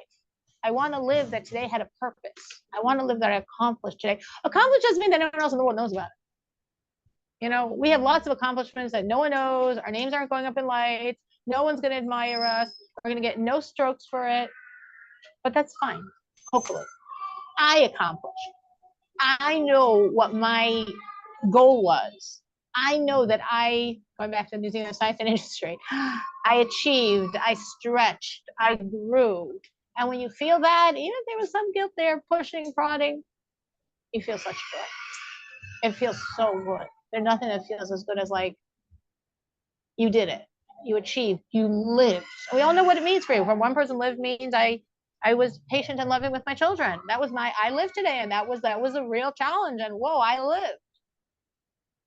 You know, there's everyone has their own personal what their goal could be, but we all have it. And when you lived, when your life was lived today, it's a different life.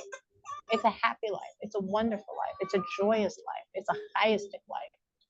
And you're not a yachid, you're Robin. Well, what world am I changing? Maybe you're changing the world inside yourself. Maybe you're changing the world in your home. Maybe you're changing the world of your people you interact with, but you're illuminating worlds. When we say transforming the world, it sounds very big, but you can really do it in very small ways, and that makes a big difference too. Absolutely. It doesn't have to be massive. It's like whatever it is, because you know what you need to do to transform your world. And I'm saying for a person to say, for me to transform my world, if I'm patient with my children, if I'm loving, if I don't let myself get stressed by the mess and the money, that could be transforming worlds and worlds and worlds. And it literally is. It literally is. Because you're going to be transforming a lot of Doris's worlds as you transform those little children or that little space of your life. You're literally transforming worlds. So if you work in an office and you're calm, centered, and joyous, who knows who you're affecting? Who knows what worlds you're transforming? If you're a teacher, if preschool, if you're a babysitter, who knows what worlds you're transforming? You're dealing with people. We all have, there's a woman I know, very intelligent woman, like a doctor of, I don't know, some type of psychology, very successful, affluent woman who became a Balas Tshuva, she was probably in like her 50s, early 50s. And I was at a certain point very close to her. And I asked her, the classical question, like, why? A lot of times people are desperate and needy, so you understand why. But she wasn't. So, like, you have it all. What made you turn to Yiddishkeit? And she said to me, and again, she's a very intelligent person. I'm putting this to put the framework of the answer. She said to me, oh, I know, it was my preschool teacher. I said, really? She said, well, when I was young, there wasn't public school for, let's say, maybe I was like nursery, like 3-year-old age or something. There wasn't a public school, but there was a religious preschool. So my parents, get me out of the house, whatever. They sent me to a religious preschool for a year. And then like after that, she went to public school. And she said she always knew she had something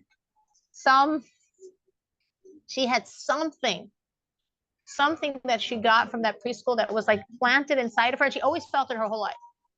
And when she was in her like early 50s, she became 100% from that plant that she got in that 1 year where her parents had no choice and sent her to that religious school. So this is like a story you read, but I happen to know the lady, and it's so true. You don't know what worlds you're transforming. You deal with small children, who knows what worlds you're transforming. You deal with disinterested people, who knows what worlds you're transforming. You're nice to the bus driver, you're nice to the cashier, who knows what worlds you're transforming. When we think of worlds, where we no man's in an island here. We're interacting with people all the time. And if you have a child, you have the child's teacher, you have therapists, you have the child's therapist. There's people in our life. Even like a little, I mentioned this before, this was a hafat I once took on for a while. I said, whenever anyone is like, on the phone, and if it's a person, there's a badge. If on the phone, they always say their name, they rattle off their name and then whatever else, da, da, da. So for a while, I can't say I always do it, but for a while, I told myself, remember the name, and at some point, use their name. Remember the name and use their name. Why? I don't know this person. The odds is obviously they're not Jewish. It was just to give someone a gift. You're a human. You're a person. You're a human. Freely offering that. Doesn't cost you any money, doesn't really cost you any time, costs you a little sense of remembering, and who knows what life you change. I owe very often when I'm, dealing with the hassles of life and on the phone, when someone's nice and when they're not, but I pretend, I say, you were really kind, and I want to, and I start, this is when I'm really desperate, I say, I really feel this, and sometimes I stretch a bit, but I just want you to know I really appreciate it. I know everything comes from God, so I'm so grateful to God for this. But I know good things come through good people. So I want to thank you for being that good person that did this for me. And especially if they actually really did something for you, it's so meaningful. I can get into really deep conversations with these people on the phone.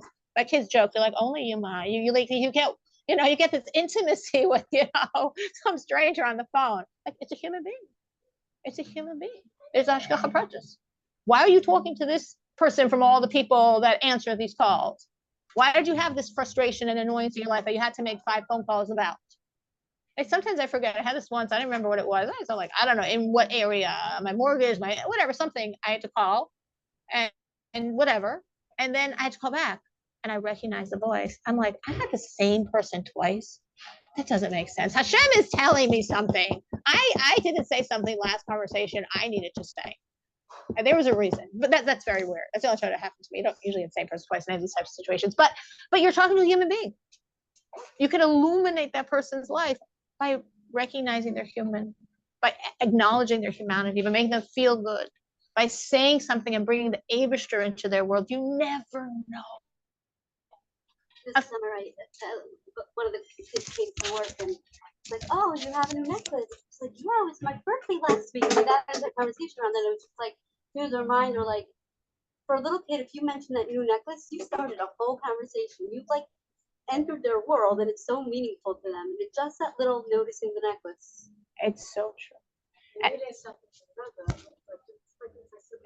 There's something about like influencing other people, and I said the term that we use, like Alma, the Alma, or something like that. Yeah, even just a creation. Right, exactly what it means. Like a nobody.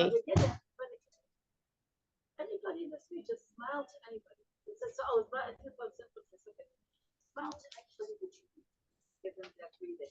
Exactly. There's a famous Holocaust story of, maybe I don't want to talk about Holocaust stories on Sukkos, but of somebody that the rabbi of a certain town, that he always made a point of like greeting everyone respectfully, and then he was on a line in a concentration camp, and no, different story. Another one with somebody on the freezer. Oh yes, that story. Yeah, that's that. Yes, and that's why that the guard recognized him, right? Yes, yeah. The story with the freezer. So the story with the freezer. It brings up the point the same way. My story, I don't talk about Holocaust story, but it's this guy. He was a rabbi in some little town in Europe, and he always made a point of very respectfully greeting everyone, every human. And this is the Holocaust, and he's going to a concentration camp, and there's a person right, left, and he was a rabbi. He understood. He saw what left, and he saw what right, left, and he understood from his age where he was going. Right, it was very obvious. And as he's in line, he's thinking, what type of human could be standing there and sitting there and with his hand doing that? What type of human could be sending people to their death? So it's just, which again takes a lot of presence of mind to be in that craziness if you do or don't read any Holocaust stories to understand what's going on. But he's looking at the person, and he recognized him. He was the postman from his own town. And he's like, oh my gosh, like he seemed like a human being. Like, anyway, okay. When it comes to his place in line, he looks him in the eye, and he said what he would say to him every day. Good morning, Herr, whatever his last name was. Good morning. I don't even think it's the last name. He said, good morning, Herr Postmaster. The guy looked at him, and he responded, good morning, Herr Rabbiner, and he sent him to the right. And it's just such a powerful point, not going to negative spaces, but just this powerful point of like, it makes such a difference. I think we don't, good cards. I don't know if any of you are into or not into giving out good cards.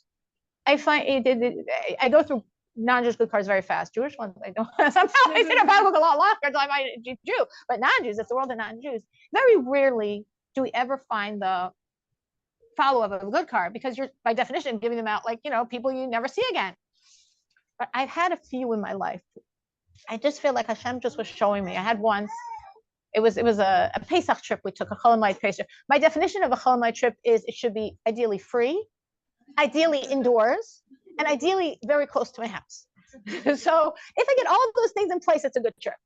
So one year we found, I mean, I think Good came out with a list. Whatever, we've such a place. It's whatever. It's a museum. It sounds like a funny thing. They call them the Toby mugs. Whatever. It doesn't make a difference what it is. It's a small little museum. That's very cute, and like everybody had a great time, and it was free, indoors, and close. All on my list. So you know, so there's a curator. Curator is the person that runs the museum. It's a small museum, so the curator, and then the end they offer you free ones. But my husband said no. No, it's like you know, they're like idle, so whatever.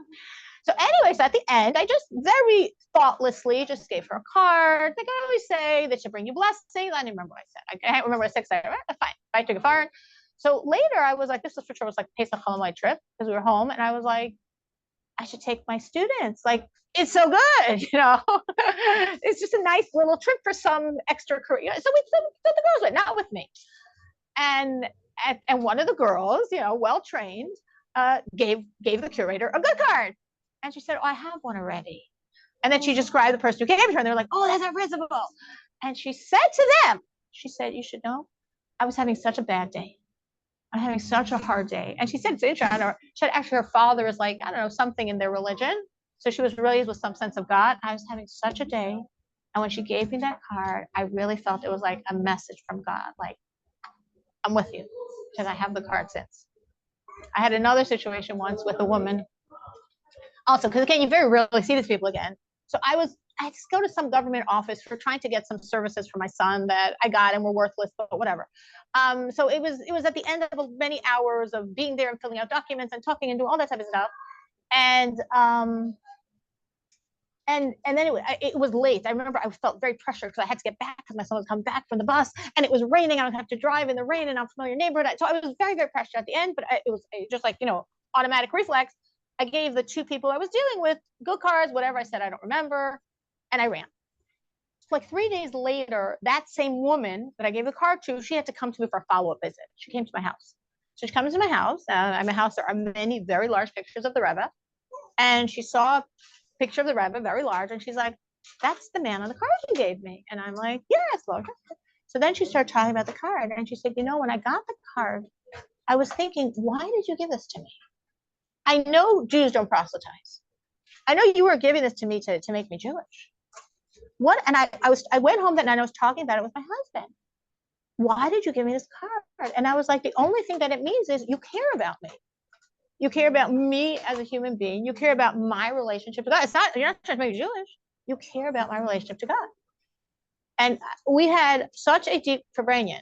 She was supposed to be in my house for 40 minutes, do some intake. We spent like an hour farbrengening. And then like we did intake in like 10 minutes, which is really all the time it really takes. But it was such a sense of like we don't know. Does it happen every time? I don't know. But you never know when it's happening.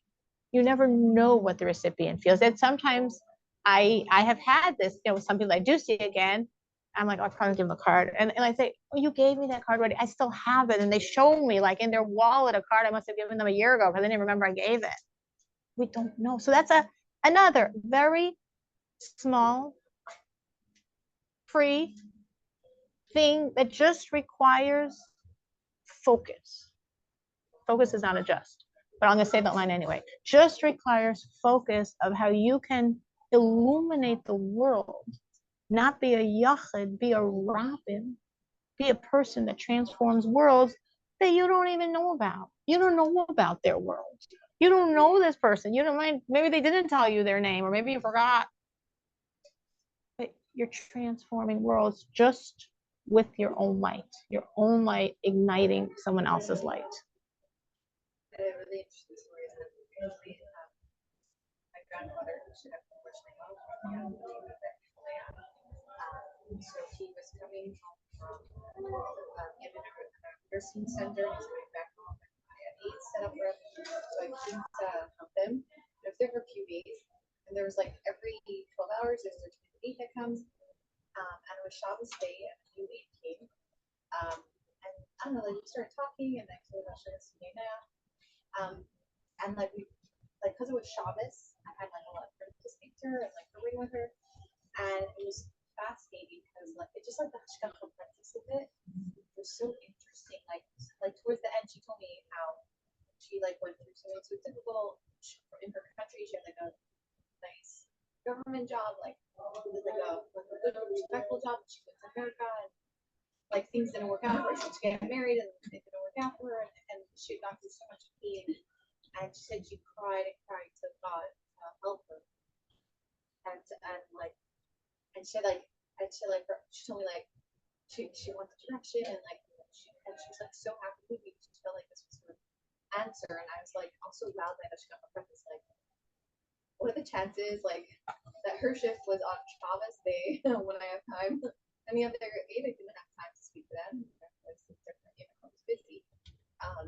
And it was her last shift. After that, she already found a better job that was her family, and it was just like I was glad by that. And it's that's for like you. Yeah, here you get to hear like from their end what's going on. But like just looking for that, it was interesting. It's we don't know.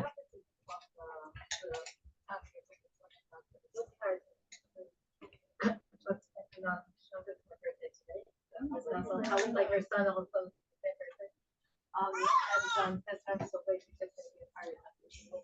Nice, good. They managed to squeeze in their mother.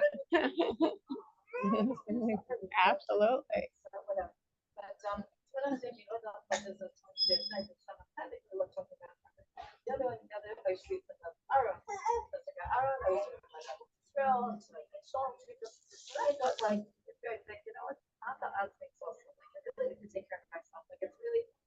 I don't know, I always feel like guilty in a way, like, you know, like without time. But so how does, you know, we're talking about guilt to others and inspiring others, how does one inspire themselves so that they also feel like they're getting, I know, as I was thinking, as you're talking, I'm thinking, okay, guys, I think you get, like, others who also feel their love and want to get filled out and feel their love of, you know, whatever, you know, you just want to feel like, how you're getting, like, taking care of yourself, you're being loved. Someone says, here, you get to take care of yourself, in this way, like, your brain feels happy, that's why. How can, I know that they don't have a mama, but maybe she must be, oh, yeah.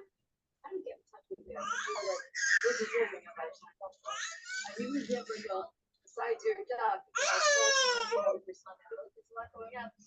Maybe you don't need it as much today. I know you're still in a different category, but like most people, like how do you feel that?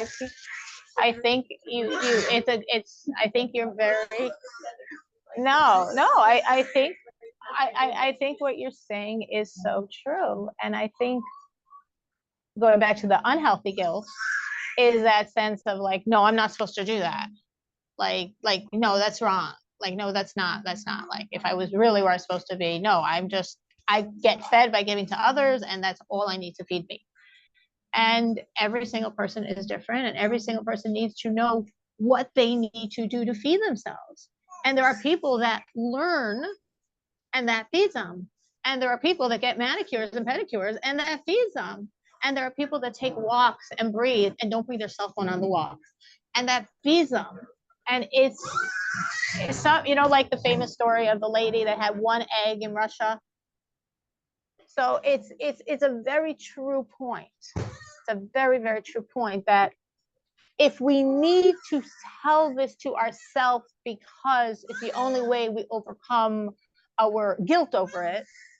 So what did she say? Ich mache dir Mama, right? This is it. Yes.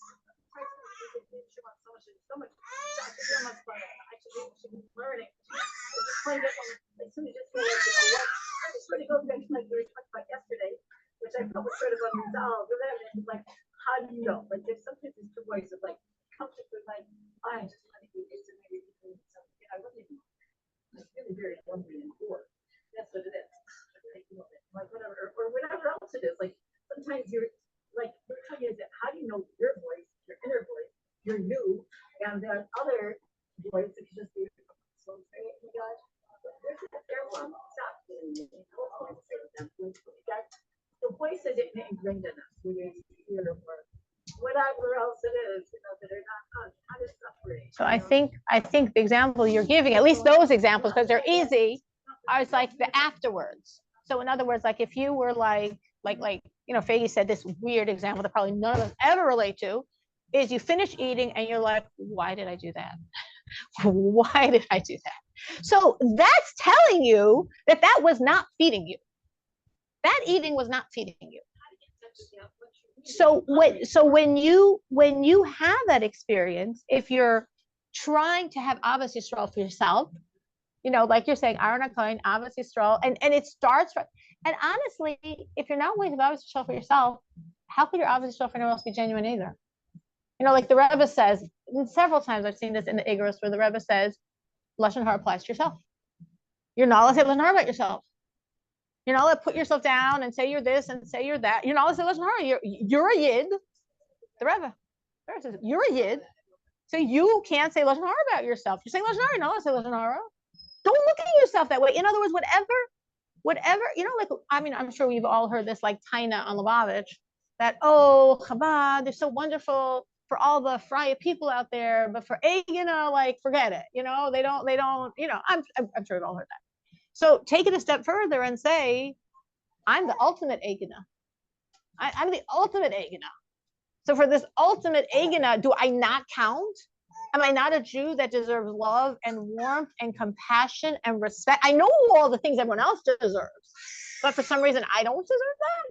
Then is my Avos Yisrael real? Chassidus says emes means it's constant. Emes means it always is. So if I have Avos Yisrael for the whole world, but not for my kids, if I could focus on the whole world and save the whole world, but not my children, beyond anything else, guess what? We're doing it for the whole world isn't real anyway. And if you can't do it for yourself, again, it's not real. Because if it's real, you can love yourself. And we do love ourselves, but within loving yourself. So like this example of, I love myself and I see all that food and I'm going to eat because this is a way of nurturing myself. And then you eat and you feel gross. So what you need to do then is put it in your memory bank. This type of food is not self-love. It's not self-love to eat that leftover food, or as my grandmother called it, the mitzvah calories. It's such a bal tashlis. How can you throw out food, No, it's not self-love to be the garbage can. Right. So you have to, so I love what you said because it's so true. Was I eating because I was hungry? Was I eating because I was bored? Was I eating because I looked at food as a distraction? Right. So then what you have to start is by understanding with yourself. You got to see it in both. You got to be watching yourself, and you got to be saying like, let me try. My friends say they love to take walks. Let me take a walk and see what it does for me without your cell phone. And you take a walk and then it doesn't do anything for you. Okay. That means it's not on my list of self-care, or it does. And it is.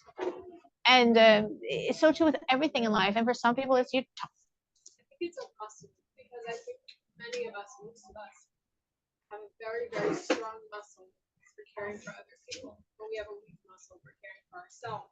And so you can absolutely analyze how you do that for others. Take a few minutes, write that down, and see how you can apply it to yourself. And that starts to build muscle, and then it needs strengthening. It takes time. It takes time. That's a wonderful way to think of it. And what I'm saying is you could experiment, just like if you're experimenting with someone else. And you say, I wonder what would make her feel good. And you might try this, or your child. I wonder what would help them. And you try this. You're searching for that therapist. You know how many searches you go till you find one that works, but you keep searching. So you say, would the walk help? Would the better food help? Would going out with friends help? Would picking up the phone and talking to someone help? Would buying myself something help? And you watch yourself. And you could say, no, I thought all my friends go out to eat and it really makes them feel good. And I go out to eat and I don't feel good afterwards. It's not my self-care, but it could be someone else's. It's not like it doesn't work. It just doesn't happen to work for my wiring. A lot of people need time. And some people say, no, I don't want alone time. That doesn't help me. That doesn't make me feel good. Do you mind if we take one tiny break? We usually take a picture with our speaker. Do you mind if we take a picture together? I don't care. I'm looking at you, right? I don't have to do anything, right? You guys have to smile. Oh, I have to look also. Oh, okay. I thought I was just going to stand there with my back. 1, 2, 3. Thank you. Okay. Okay. I would say like their kids are where you realize that what you're doing is not a healthy thing. That it was really that it's emotional outbreak. But sometimes we're so, let's say like fears of certain things. And so when there's squishy and whatever, and it's so hard to be here because it feels so much hard. So I was reading some somewhere about doing for them. To think like try to just really, but I don't know. I just look through things that really like simple like that, but how to really be in touch with those things when we're stuck. We don't even realize. So that's what we started the farbrengen with. We started with this idea of this mimer of the Rebbe of Sukkos, where the Rebbe speaks about the power of garments to change what's going on inside of you. So let's say you would take a fear. Let's say you would have this sense of like, I have an irrational fear of whatever. And you said, okay, I feel all this fear, but I'm going to wear a garment that I'm strong and confident and fearless. And I'm demanding very often, not very often, sometimes before I would go into a class to teach, and I'm probably didn't sleep much the night before, probably have a lot on my plate, have a lot of difficult things I'm dealing with, a lot of things I'm juggling at that moment. But I know I'm walking into a room and I have 45 minutes to teach. And it's not fair for my students to be walking in with any of that stuff. So I would like stop, breathe, and I'd say for 45 minutes, I'm acting. All teachers should be actresses. It's like goes with the territory. For 45 minutes, I'm going to act. And in my acting, none of these things exist. The only thing that exists is my students and my desire to inspire them and connect them to Hashem. And I would be wearing that garment for 45 minutes. It was great for them and it was great for me. Exactly. Like we read about the thinking about that. Yeah, Tsyrl locus. Exactly. So if you decided you were going to take on as part of your birthday, Aaron HaKohen, Ava Tishrei, to have Ava for yourself, which is a valid Ava Tishrei. Again, here's where the guilt. No, this is good. This is good. This is good. I love what you said about the muscles, right? And I'm saying a step further. If you don't have it, how is your other stuff real? Is that real? If it's real, it extends everywhere. If it doesn't extend to you, it's not real on some level. Not to knock you and have another guilt thing, but like it's real. It should be for me as well. That's part of it being real. So then you say, hey, I love myself. And as loving myself, I want to work on myself and heal myself. And I noticed that I lately get stuck by fears. I get stymied. Let's say someone has a social anxiety. Social anxiety, which means you mean to go to the party, you get invited to go, you're so excited to go, and you don't go. And the next one, and the next one. And you don't know why, and you really want to go, and then just something comes that you're just like, you can't do it. You're just fearful. You don't even know why. Something bad's gonna happen. Whatever. So wear the garment. My garment is the actress. I think of it being the actress's garment. I am so many times I've been in situations like I know we're all in this room and everyone's just talking about me, that type of situation. And I'm like, I'm putting on the garment. I don't notice a thing. I'm so confident and so happy and so oblivious of anything but like, and it really works. It's really weird how strongly those garments work. They are so powerful.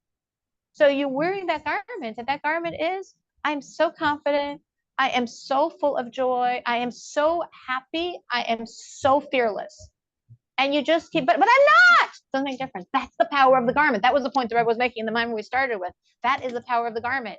So how long do you have to wear that garment? You'll see. What I found in my own experience is it doesn't take as long as we would imagine. We would imagine, oh my God, avoid. I don't know, maybe because it's Mashiach Tzaitin, so there's so much in the world that the power changes so fast. But I found with myself in changing very fundamental things, everything happens today at fast forward. And that change also happens at fast forward. She calls it mental rehearsal. She has to do this, she has to do it. And she has some people that's doing this, like she has to imagine. Yeah, because it's too much by how she's imagine we have not given the word. And the big thing also is come outside of you, turns out you're think of the positive outcome. Go there, go how you're gonna feel. Aren't you so happy? Like they live through the whole thing. And it's just Rabbi, she's talking about that patient. I'm not mistaken, right? That's what you're talking about. This is what, you know, And it's really powerful. And I think in general, if we're going to be in a situation that's hard for us, like we're like I say, I'm giving this example that might not be relevant to anyone, but just the example I'm gonna give is like a social situation, like you're gonna be there and last time, or this mother-in-law, mother, sister, whatever, you know, friend, and you really envision yourself, you're wearing your garment, you're so confident, you're so full of life, you're so full of positivity, and you really see it, feel it, taste it.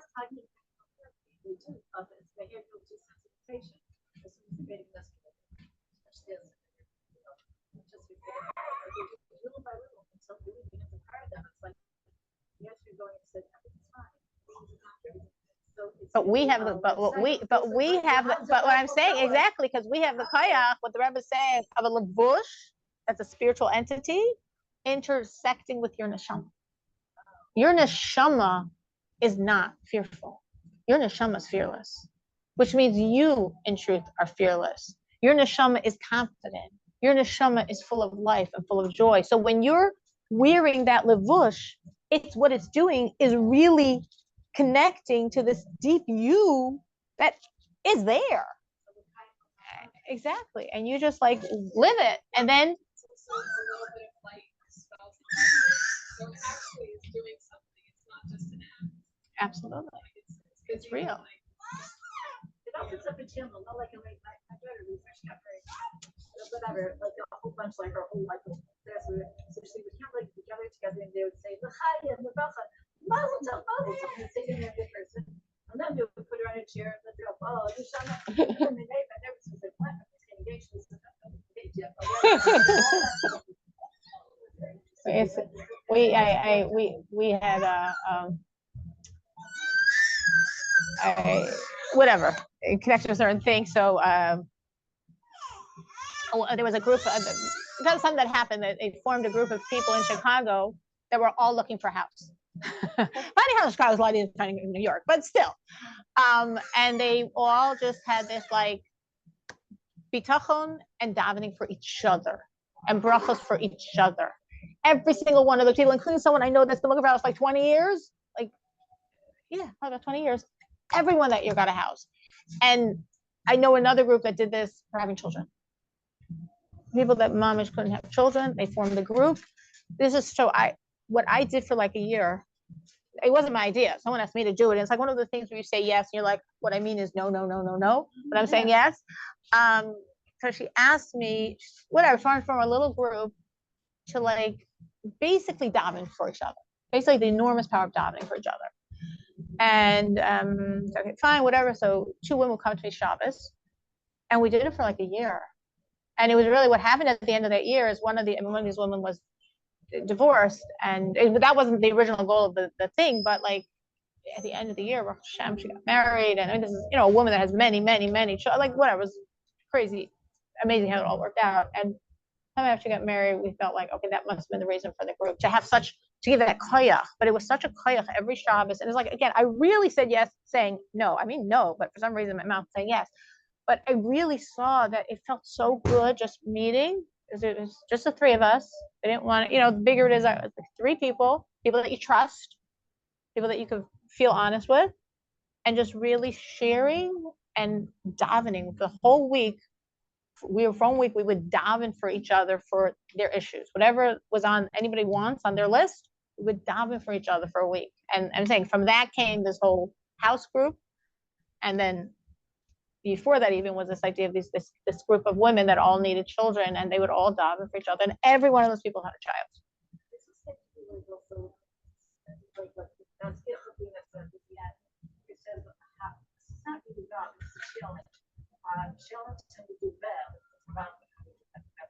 And you start thinking good, and it's that Well, no, that's a little different, because what's going on there is it's the purpose of it is for you to see past it and say, I'm not fooled by the wrapping paper. I'm not fooled by the disguise. I know this is Hashem. I know Hashem is only good. So no matter how not good this looks, I'm not getting fooled. I'm trusting it's Hashem and it's good, which means you accomplish the purpose of that seeming negativity. So it's done. Its tafkid was fulfilled. So the wrapping paper, the challenge drops away, and what's revealed is with the inner core, the godly, because that was the whole point. Here, what we're saying is you are the repository of all. You have all that koyach inside of yourself, and as you act it, you draw out what you really are. Or again, also it's the koyach of the levush itself. And if you're saying that, like nowadays in cognitive behavioral psychology, they do something sort of similar, every like it says, every truth in the world has to have every truth is the wrong word, every science in the world, every body of knowledge in the world has to have something in Torah in it, which don't get fooled, doesn't mean it's all kosher. It's not putting a stempel on the whole thing, but it means that anything you will ever study, you will find something that's like, oh wow, I know that. That doesn't mean the whole thing is godly, but it means it exists. If it exists, it has to have some piece of truth in it, and only truth is Torah.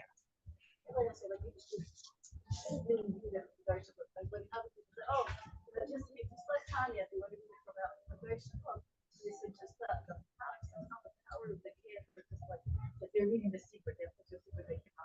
There's so much according to Chassidus. It's from the type of where there's like some marriage places that's constantly. I'm not sure whether that you ever really do not get something just for saying, given this concept that we're not against, but just coming from her. Absolutely. And it's a very big thing that a lot of people struggle with today. And they'll say, but I don't understand it in Tanya. I don't get it in Tanya. If I read The Secret or this marriage book, and it's so in line and it's so in sync and everything it says, but we have the purest waters. We don't want to get something diluted, which has something to do, and everything is fine. But you detached it from the koyach. You need the koyach, and the koyach is within Torah.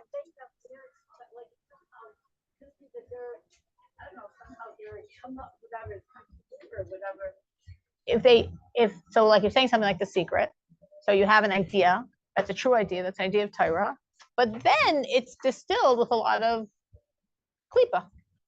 So why would you drink polluted waters, which has some water in it, but has a lot of other impurities, when you get the water straight? You say, because I don't feel it when I get the water straight. Okay. But even if you're saying you don't know how to apply it, so then you speak to someone, you speak to Mashpia, you try to figure out how to apply it. But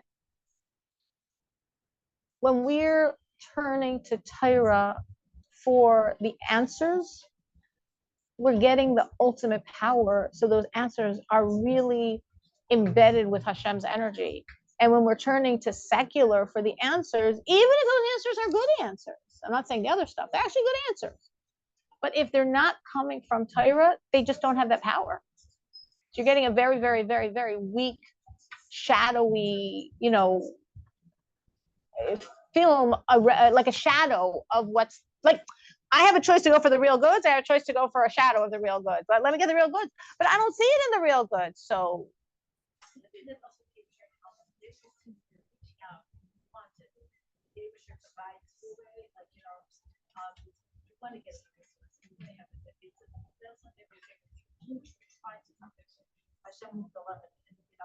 You're saying by doing what? By saying I want the real source, we can try to get something. And then. It's also like we said, let's say with the houses, with our houses, by just getting together, doubting each other. Yeah, brought Hashem. Absolutely. Like just get open up about how shit. So I think what you're saying is, so if I'm saying, Avishter, I want the answers through Torah, and therefore I'm going to learn the Torah and trust that through that I'll get the answers. Yes. Yes. Yes. Yes. Yes. Yes. Yes. Yes. Absolutely. Absolutely. Because you're turning to him. Hashem says, I'm so glad you noticed me. I'm so glad you know I'm the source. I'm so glad you're turning to me and nothing else.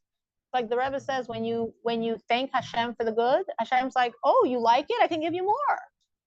I didn't even know you appreciate it. I didn't even know you noticed. I didn't even know you were focused. That you're thanking me for it, that automatically is a koyach for Hashem to pour more. I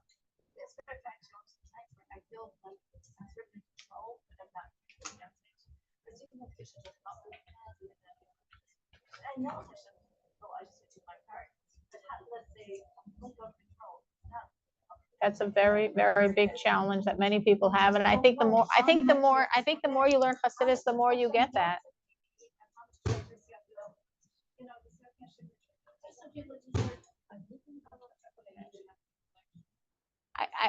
I think, as I understand it from the Sichos, you want to make a weak hishtadlos. To make no hishtadlos is like, no, Hashem says, I want you to work with God. In other words, like the Rebbe says, if someone has complete bitachon and doesn't do anything begashmius, will bitachon still create reality? You have complete bitachon that Hashem is finding your shidduch. You have complete bitachon that you're going to make lots of money, but you're doing nothing begashmius because it's all in the Abishur's hand. So what do you do anything begashmius for? Will you find your shidduch? Will you get your money? So the Rebbe says you will, but Hashem will be upset at you because you're forcing him to make a miracle. And Hashem likes nature. He doesn't want to make a miracle. But so if you say, okay, so Hashem wants me to work with nature. So I'm only working with nature because I'm a from yid, I'm a chassid, and therefore I'm going to make it shtadlus. Now comes the tricky part. Question is, how much is still expressing that Hashem, I'm only doing it because it's you? So the Rebbe says, once the hishtadlus gets prioritized, that means you lost it. Once you're saying, like the example the Rebbe gives, if you're not going to dive in with a minion to get earlier to work to make your money, so you have bitachon, Hashem's going to be the money, but you have to take hishtadlus, you lost it. Because obviously davening with a minion is more important, is a more strong keli, it's more serving.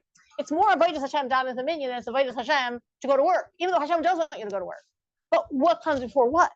So if you're going to you're in shidduchim, so you have to take hishtadlus. You do have to take hishtadlus. How good does your hishtadlus have to be? So what I tell anyone that asks me is make a weak hishtadlus. What's a weak hishtadlus? Whatever you think you should be do less. Because if you're saying, like, what does that mean? I don't know. Maybe someone it means, well, I think I should call a shadchan once a week. Call once every other week. I think I should call 3 times a week. Call once a week. It's not so much the amount; it's what you think. Because if I think 3 times a week and I'm nervous, I'm going to do it 5 times a week. And if you do it twice a week, what you're saying is, Hashem, the only reason I'm making this call is because you want me to work with Inteva. I know you're going to make a miracle anyway, but you want to make your miracle disguise Inteva? Fine, Abishter. I'll do it your way. So I'll limit what I'm doing. If you have a medical issue, the Rebbe says you're supposed to get 2 opinions. The Rebbe says you're supposed to get 3 opinions. So if that's what the Rebbe says, do it. But then you need another one. It's not about the Rebbe anymore. It's not about it's you think you run your world. It's a very important line to tell yourself like a million times.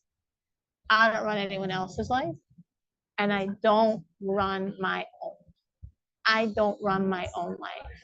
I don't run my own life. And you sometimes, if it's a very hard thing, you say that to yourself like 100 times a day. I don't run anyone's world. I don't run my own. And I say to myself, thank God, I'm sure Hashem's doing a much better job than I would do. So I'm really glad I don't run my life. I'm really glad Hashem runs my life. And it's just like, let it go with him. When I was here on Monday, so we came in Monday, and I should end because everyone needs to go, but I was on Monday, and it was very nice. And the whole day traveling, before traveling, there's that fear, there's so many things that could go wrong. Your Uber comes late, they don't want, your plane is whatever, there's so many things that could go wrong. And I was like, chill, it's all Hashem, it's all gonna be fine. And actually it all was, many levels. And then a very nice thing I didn't know, my son picked me up to another car, he picked me up from the airport, very nice. So then he drops me off, and then he goes to do this very simple thing called park the car. Except you're in Crown Heights, and it's Sukkos, and it's the Chosbei, all the streets are blocked off. And he has to go on the side. And he's circling and circling and circling for the airport, like he goes every night. So he calls me finally. He says, Ma, I can't do this. I'm like, fine. So I went in, this is the Baruch Hashem, I still know how to drive a stick car, and I took my mother's car, and I'm like driving, and I'm like, okay, Hashem. And I'm like circle 1, circle 2, there's absolute parking. I'm like, Hashem, everything else worked out. Everything else was you. I'm just going to circle. You're going to find a spot. And Baruch Hashem, he did. I was like, because it's not my car, it's my mother's car. So I didn't want to be too far from her house. So I couldn't go too many blocks away. But I was like, Hashem, You did everything else today so nicely, so well. I trust you. You can handle this one also. I'm doing my job. I'm not sitting in my apartment saying someone's going to park that car for me. But I'm also not taking ownership. I'm giving Hashem the ownership.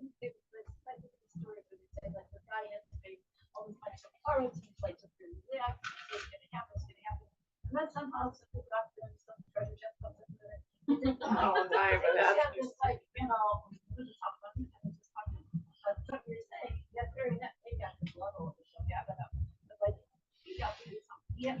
We have to do, but we don't have to do much. So I feel very strongly with that. I feel one of the biggest covert or overt miracles, at least for me for sure, is finances. And it's like somehow everything just like, it's just going to be. And I just say, don't look too closely, let Hashem deal with it. And like somehow, and I've gotten to the point where I said like, you know what, Hashem, it's like the mun. What did the Yidden go through with the mun? Every night, there was no food in their house.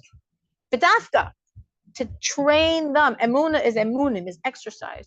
To train them, daiganish, the Abishur is going to provide for you. And they did that every night for 40 years to ingrain it in us. I'm like, Hashem, you want me to live like the mun? This is so cool. So I want at the end of the month, there should be nothing, and it's all going to be there. Now, do I make a hishtadlus? I make a shaky hishtadlus. I make a very shaky hishtadlus. I do not overemphasize that hishtadlus at all. My biggest hishtadlus is giving a lot to tzedakah. That's my biggest hishtadlus in money, is giving a lot to tzedakah, making a shaky keli, but dafka shaky. Because if it's strong, that means it's like, if you make a strong keli, it's just you. If you make a shaky keli, it's Hashem. So I'd much rather be Hashem than me. Exactly. That's exactly the point. Oichle haman. Oichle haman means you go to sleep and there's nothing left. I need to give this tzedakah. I'm going to zero. That's fine, Hashem. This is exactly how you want me to live, because you're going to take care of it. It's not from Tanya, but yes. It's actually from the Gemara. Yes. It says Aser b'shvil shetis asher, and there's a pasuk ubechanuni na bezos, and on that pasuk our chachamim say that yes, it is the only place a yid is allowed to test Hashem. Goyim can test Hashem with everything. A yid is not allowed to test Hashem except with tzedakah. What's the test? You're given back manifold. It's an amazing test.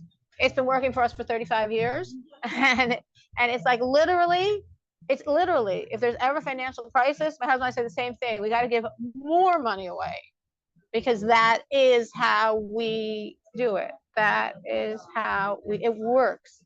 I see so many people that they're not chabad bichlal. They're not, you tell this to people and they try it and it works. It absolutely works. It's an amazing thing that works. I've seen with so many people. I just tell them, you need money, give tzedakah, but I don't have money. I understand that. I totally relate. That's when I give tzedakah. And you give the tzedakah from money you don't have. Well, I said, you have a credit card? Whatever. However you're gonna do everything else that you don't have money for. Give the tzedakah, you will see it will create the money. And it does. So should you be like, that story of barrel and the barrel where you do nothing, you say, I'm going to learn and daven and not do anything? No, that's what the Rebbe is saying. It'll work, but Hashem won't be happy with you. But if you make some shaky keli, but that's the shaky, and you give the tzedakah.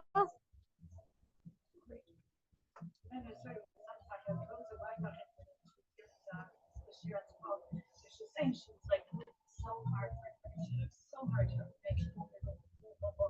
One summer she was like, she put away for the mouth, whatever. And I told her what's to do fast, we're keep highway. And so I put it that here, she didn't get this. Once I was at her picture, I think I took my art. Once I moved out, it was just that I'll take over. Thanks. You're giving me some space. So how long do we wait? How long do you wait? A shaky keli means less than you think is necessary. We have anxiety. Less, yes. And then saying, okay, Hashem. And again, a shaky keli is very case specific. That's what I'm saying. If I would tell someone to make a shaky keli, I would ask them, what do you think you should be doing? So do less than that. So that's your shaky keli, because Hashem, I think for this medical issue, I need to go and I can't go to my regular doctor. I have to go to a better doctor. I have to go to a better doctor. So then it's not about Hashem, it's about the doctors. Chulin? Yeah. That you're saying in the bar mitzvah, you shouldn't make a shaky keli? Yeah. Well, it depends what it is. Like I'm saying, like, You're making a pa'ula, and you should invest yourself to make sure it comes out as good as you can do while realizing it'll all come out the way Hashem wants it. Yeah, because then the whole thing is avodah. In other words, that was the point the Rebbe is making. If it's gashmius, is gashmius serving Hashem? Absolutely. Let's say it's a shidduch. Does Hashem want you to be married? Hashem wants you to be married. So is working on a shidduch serving Hashem? Absolutely. Hashem wants you to be married. A person has fertility issues. Does Hashem want you to have children? Of course Hashem wants you to have children. So working on fertility is avodas Hashem. Of course it is. But as the Rebbe says, a mitzvah, if it's the learning, the davening, the tzedakah, the pa'ulas, the mitzvayim, that's more higher on the ladder than all the gashmias. So the gashmias is part of avodas Hashem. Hashem wants it, but it's lower on the totem pole. So the Rebbe says, therefore, do it less, deprioritize it to clearly express and live this message. I'm only doing this because it's your ratzon. It's only your ratzon. So if for a shidduch, a person thinks I need to make an effort once a week to make sure my name's out there, do it once every other week. Because you want to tell Hashem, if it was for me, I'd be doing this, but I don't want it to be about me. I want it to be about you. So I'm doing less. And how long ad masai? How long for any of these things? We just go back to, I have plenty of things in my life I'm waiting for. And we just go back to Hashem. I trust you. And I know you love me more. You love me more. I remember I was once going through a very hard time. And I happened to be at my mother's house. It doesn't do with a hard time. I happened to be there for whatever reason. And I remember thinking, my mother loves me so much. But my mother's limited. A, she doesn't know what I'm going through. Obviously, I don't want to share it with her. And B, if she knew, what could she do about it anyway? But here's the Eibishter. The Eibishter knows everything I'm going through. And Eibishter's kol yachol. He can do it all easily. And I'm still going through this. And the Eibishter's love for me is greater than my mother's love for me. Because however much my mother loves me, she's a finite human being. Eibishter's ain't so. So he has infinite love, infinite understanding of every drop of pain I'm going through, and infinite abilities to turn it over in a second. And he's still having me go through this. That's what I need. This is what I need. Everything is Hashem, and everything is good. And a lot of times it sure doesn't feel good. So you have to realign and say, Hashem. And Hashem says, I love you. Trust me. I love you. I know